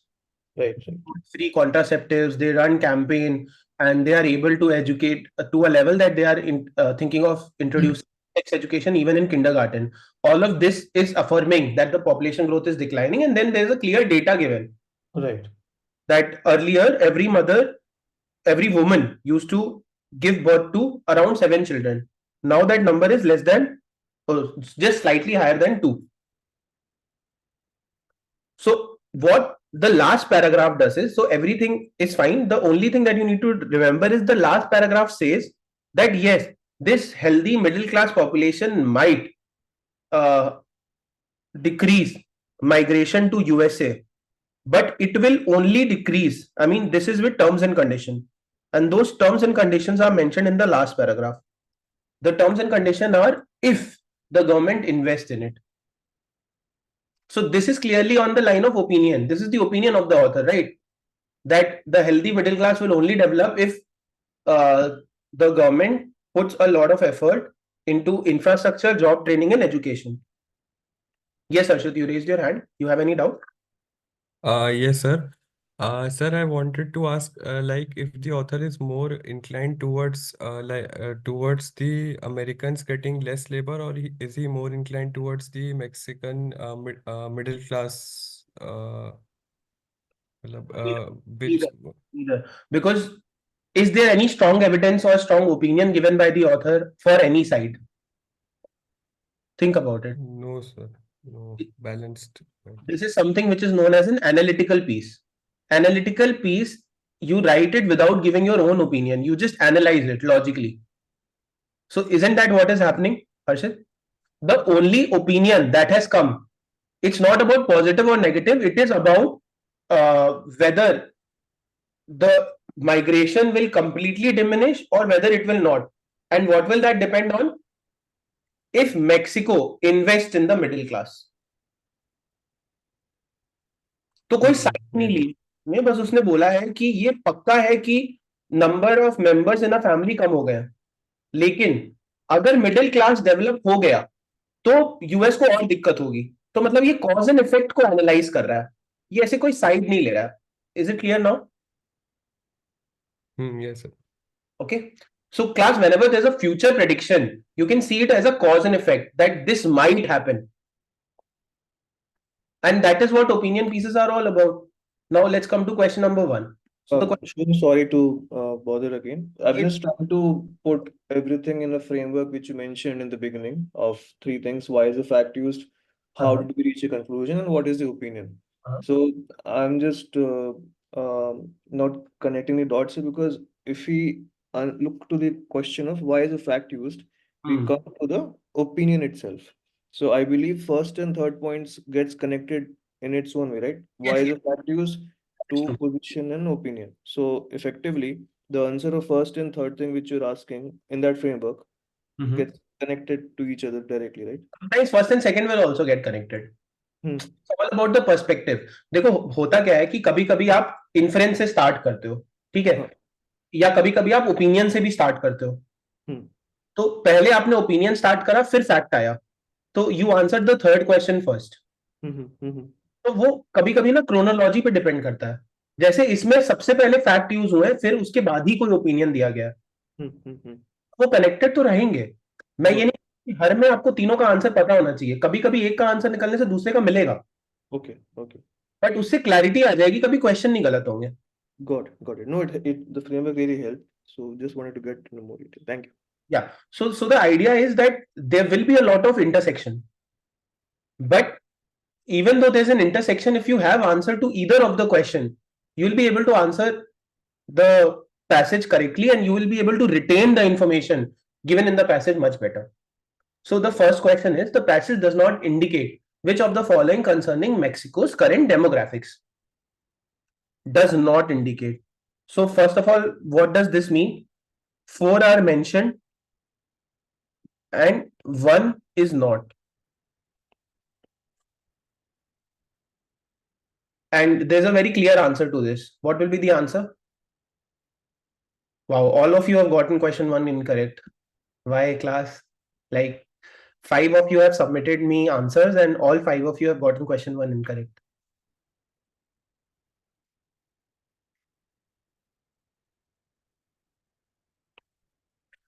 Okay, just let me visualize it once and for all, because this is a very repetitive kind of question.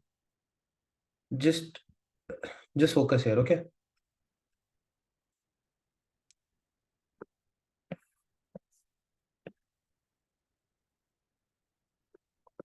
Let's say this is population and this is time.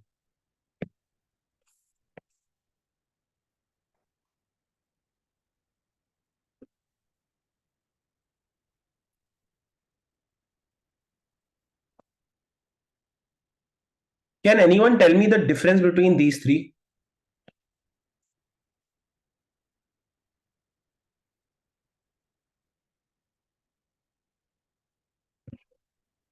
Class? The first graph is rapidly growing graph. Like it's just growing and growing and growing and growing. Okay.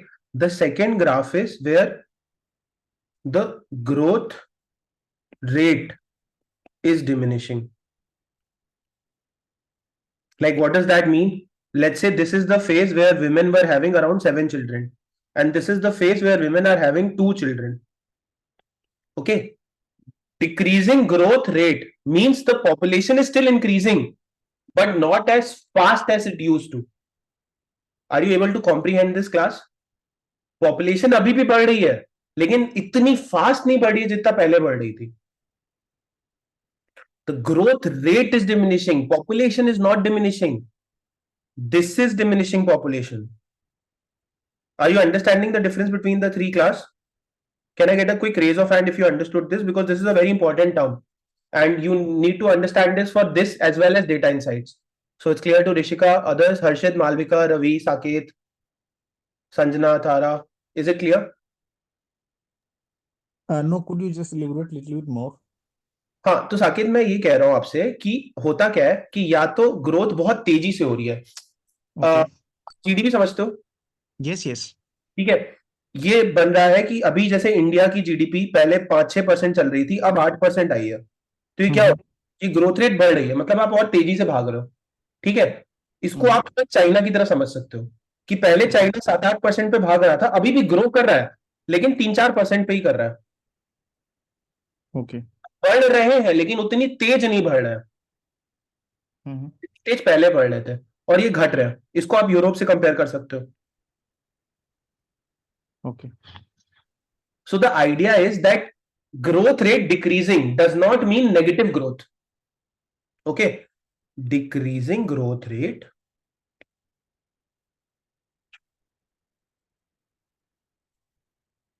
is not equivalent to negative growth. अगर मैं इसको numbers में दिखाऊं तो decreasing growth rate is, one second मैं आपको numbers में दिखा देता हूं, ठीक है, so that it's clear to everyone and this we will use in DI also. Rapidly growing क्या है, पहले 100 था, फिर 110 हुआ,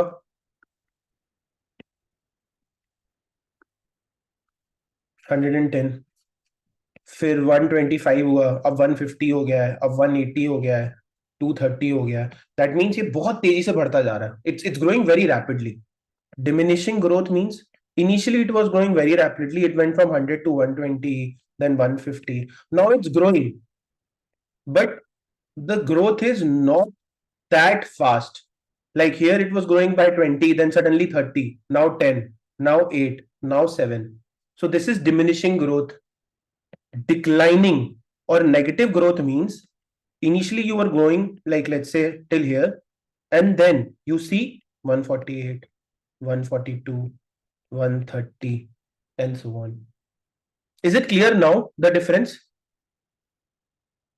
Rapidly growing, diminishing growth, declining growth, or negative growth. अब क्लियर है आपको साकित?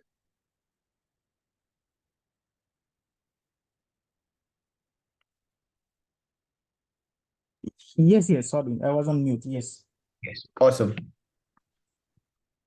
So now does anyone want to change the answer for question number 1? What will be the answer for question number 1?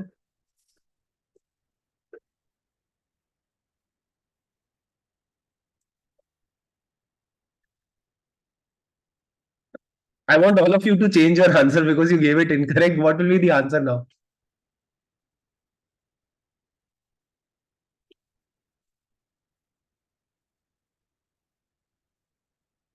Let's see how many of you get it correct now.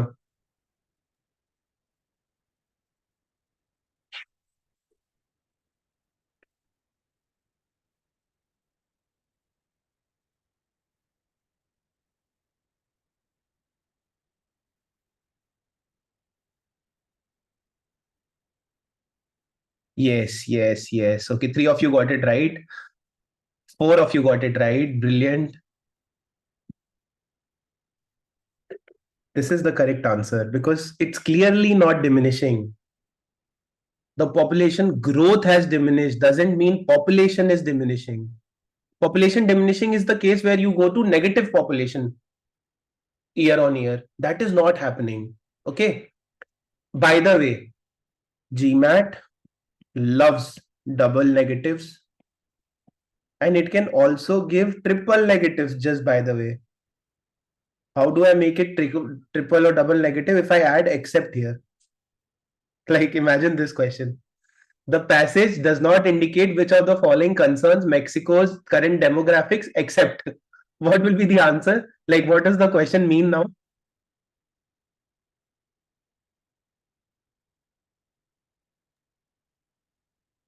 It means what does it indicate? Yes, it means what does it indicate? It's just that you can hold your ear like this, or you can just turn around your head and hold your ear like this, or then you can become a chicken and get your legs, get your hand from your legs and then hold your ear. and this is what this is doing, double negative, triple negative, and they can do random things like these with the question.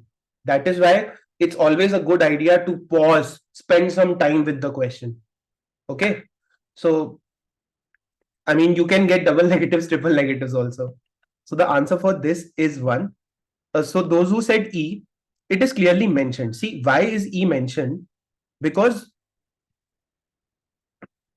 for E, it's clearly mentioned that if they invest in infra, job, education, then it is possible. Is this mentioned or not, class? So that means currently it is not fully developed. So this is mentioned in the passage. Population is aging is also mentioned because it says because aging population, you need to have better social security. Social security basically means giving the right insurance, giving the right health benefits. And aging population requires social security, right? This is also mentioned. This is mentioned that it might diminish in the future. It's never saying that it has diminished right now. And this is also mentioned because you're going from around 7 to around 2, which is 1/3. So this is also mentioned. This is the only thing which is not mentioned, and that is why this is the correct answer. Let's move to question number 2. Which of the following can be inferred about US employers of Mexican immigrants?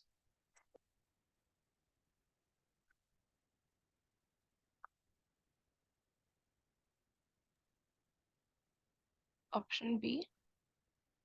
Yes, option B is correct. Did all of you get option B?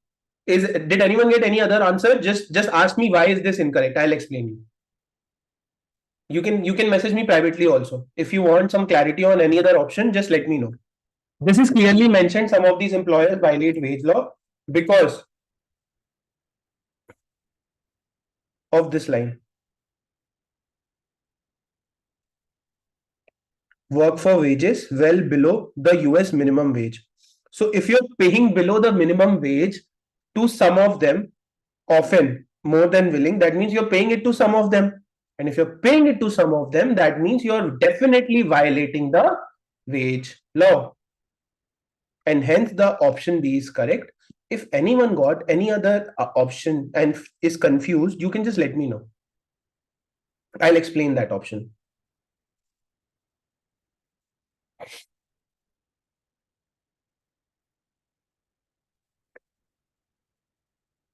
No one? Should we move to the next question? All of you got B as correct, class? Could you guide me once more? Yeah. So in which option were you confused, Sakib? I was option B itself. मतलब B सही क्यों है ये समझना. Yes, हाँ. Okay. क्योंकि यहाँ पे कह रहा है कि these workers basically means these Mexican workers are often willing to work for wages well below both the US minimum wage and the poverty line. So they are willing to work at a wage which is below the US minimum wage. What is the minimum wage? The wage that is the bare minimum you have to pay. If you pay less than that, then you are violating a law, right? Yes. And that is why that is correct. Is it clear now? Yes. Awesome. Third question. Which of the following statements would the author of the passage most likely agree?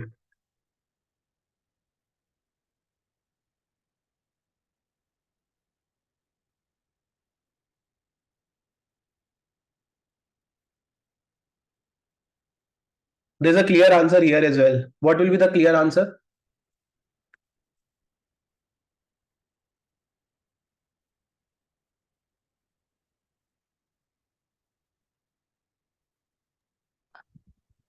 Considering the previous point that we just discussed about the violation, would it be option C See, regarding the violation?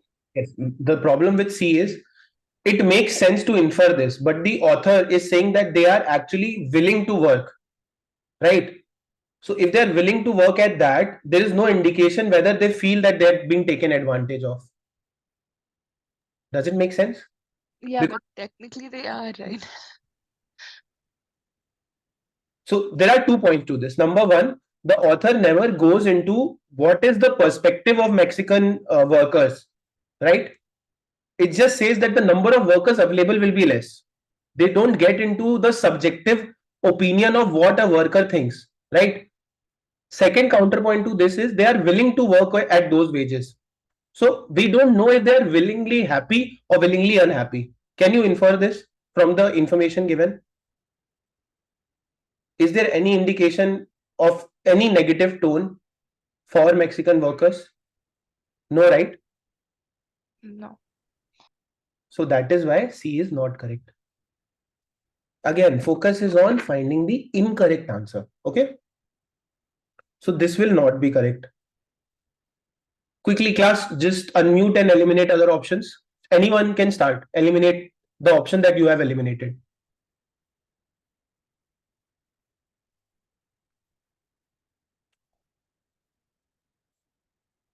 Option A can be eliminated. Why? There is no way mentioned about Mexican labor or the US government has to take some law. Yeah, other immigrant group की बात ही नहीं हुई है ना? So it does not make sense. Cool. Other options?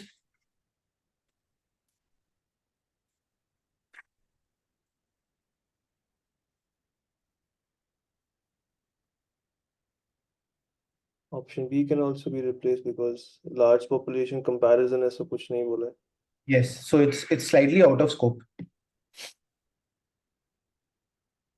So the options left are D and E. What can be correct from D and E? B can also be neglected because the passage only talks about Mexico. Yes. So बचा क्या? E. And it is true, no? Author spends the entire last paragraph to explain that right now there is not enough infrastructure to sustain a healthy middle class. पूरा time spend करता है ना ये explain करने में, right? And question number 4.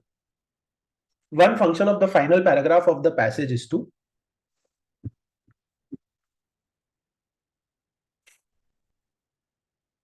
this is a very interesting question.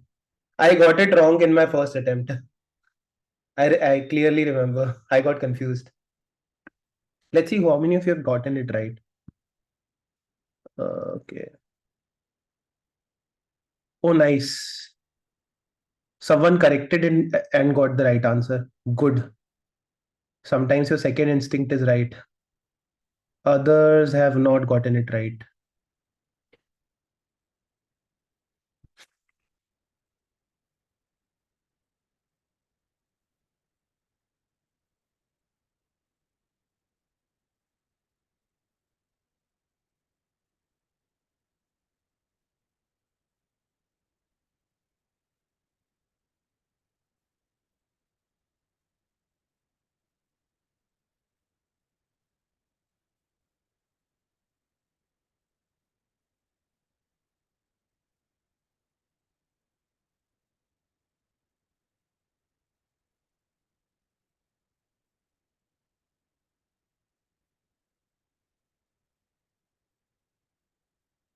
What should be the answer, class, for question number 4?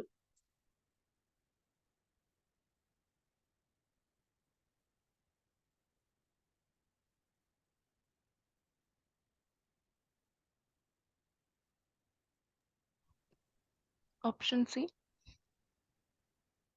Yes. May not, because if they don't invest on middle class, I mean, it may not dramatically decrease. Others are easily eliminated. Cool. Okay. So once the class is done, I'll just need like 5 minutes more to quickly summarize everything. But before that, I'll show you something. RC 700 to 800 selection.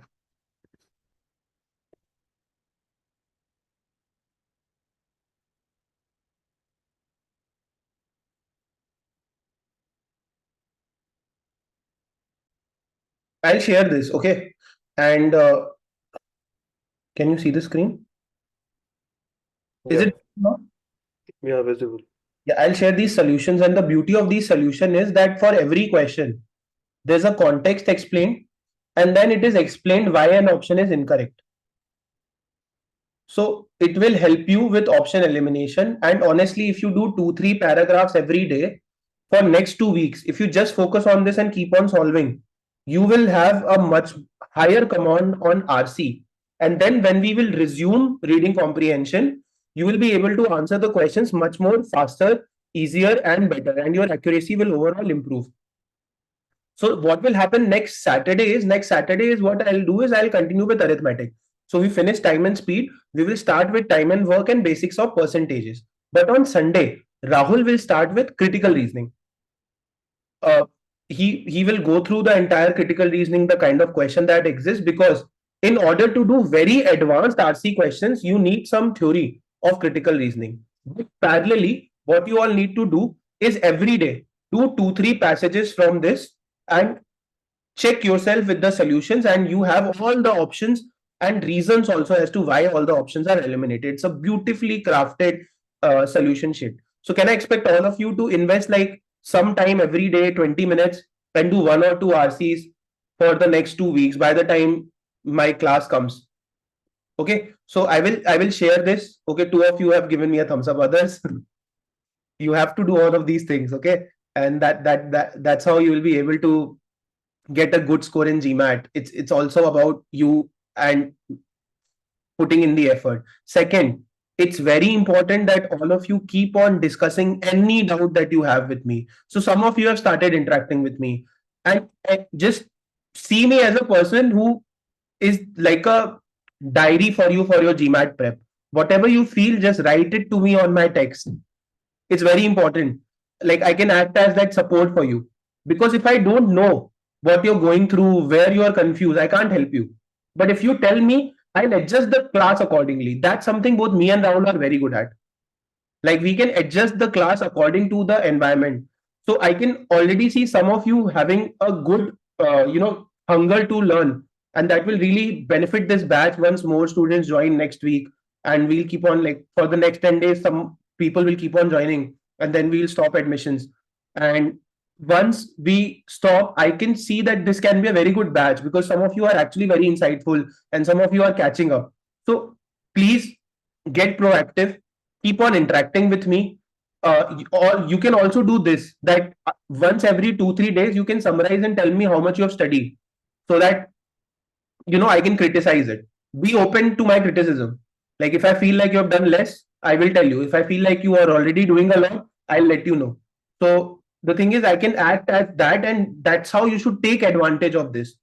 You should take advantage of the fact that the batch size is small, that we are readily available, and that does not happen that easily. Either you will be talking to AI or you just talk to a computer. So please take advantage of this. I mean, ensure you're creating a rapport with either me or Rahul. It really does not matter. But you should be in constant touch with one of us. So the students who have actually gotten 700 plus score or 750 score or 760 score are the people who were after our life. Like they want doubt clearing every day. They have so many random questions. What will happen if this happens? What will happen if this happens? How should I study this? I'm done with this material, give me more. Okay, I'm done with this also, give me more. And we have enough questions, we have enough data, we have enough knowledge and experience. The only thing we expect from you is proactivity from your side towards us. Once you do that, it will be really, really, really helpful. And trust me, once we are done with the syllabus, a little bit, I will start solving mock in class so that you understand what kind of mindset you need in the exam. So please get proactive. Please discuss things either with me or with Rahul. It really does not matter, because both of us will finish half of the syllabus to you. Next week, Rahul will also start taking classes. So that is one thing which is very important. Second thing is you will keep on solving 2 RCs from this. Third, in the mail that I have sent you today, I mentioned that I will share an extra sheet question bank that has like 500 quant questions. It has questions from every topic, and I also share the solution sheet. So you can also do time speed questions, and at the same time, you can try questions of different topics so that you get familiar with it. So I hope the everything of what you are expected to do for your GMAT prep is clear to everyone, there are three things you need to do. One, so keep on solving 1 or 2 RCs every day from this PDF. Two, solve extra questions of time, speed, distance. Watch the video of time and work, which we will discuss in the next class. All of that is there in the mail. All of you have seen that mail. Give me a thumbs up if you have received that mail. Yes, yes. I Yeah. did not receive. Mail of summarized topics you're going to cover? No, how is that possible? One second. Okay, so Rishika, I'll just check the email ID. I have sent the mail. I have sent it today in the morning. No, I No, haven't received. I'll send it again. So Ravi, आप क्या पूछ रहे थे? I was asking, you're talking about that summarized email of the topics you will be covering? No. I'm talking about the mail I sent today, which has the recording of yesterday and the task for next week. Yeah, I'll see that. Third thing is you won't have these problems further because I'll show you what I'll do once everyone has joined in after by like in the next 10 days. We'll have something like this. One second.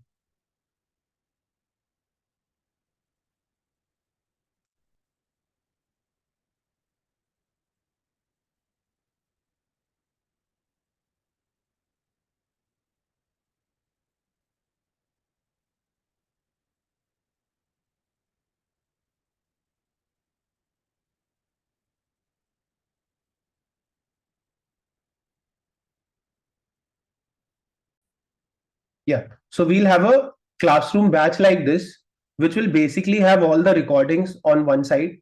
So you'll have recordings access like this. In the classwork, you will have detailed access to, okay, this is arithmetic. These are the 4 PDFs for arithmetic. And this is PNC. What kind of things are required for PNC? Then you will be able to access your batchmates from here. This is the January batch. So once we are done with the entire admission process, I'll create this and this will streamline all the data. So you won't have to go through your mails again and again. Till then, just remember you will receive 2 mails every weekend, one for the Saturday class and one for the Sunday class. If you don't get either of them, just let me know. So thank you, Rishika, for pointing it out because I think maybe I might have missed your email or maybe there might be a spelling error. So I'll correct it and I'll send it to you and others have received it. So when it comes to quant, solving time, speed, distance from the extra questions, which I will share, watching the time and work video for RC, solving some RCs, and the third thing that I discussed yesterday also, writing a diagnostic test. How many of you have written a diagnostic test? You haven't written a diagnostic test. What you can do is you can ideally write even from eGmat. So the eGmat mock test that I was talking about, just attempt one. This free. Like if you go to gmat.com and do not log in. Once again, let me log out. How do I log out? Once you go to their website, there will be a free mock. I want all of you to write that free mock, try it free. And because I have attempted that mock, so I will be able to give you a clear idea of where you stand, what all you need to work on. And second, this will give you insight into where you need to focus. Some of you will need extra efforts in quant. Some of you will need extra efforts in verbal. Some of you will need extra effort in data insight. Some of you know everything, but will keep on making silly mistakes. It will give you insight of all of that. Okay. And finally, the final thing that I wanted to cover is this. Where is Safari? Yeah.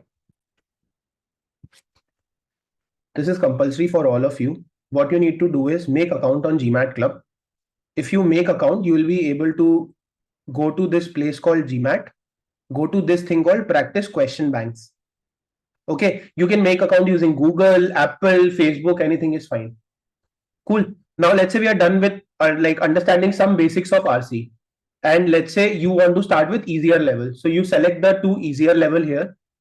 And then you go ahead and press search.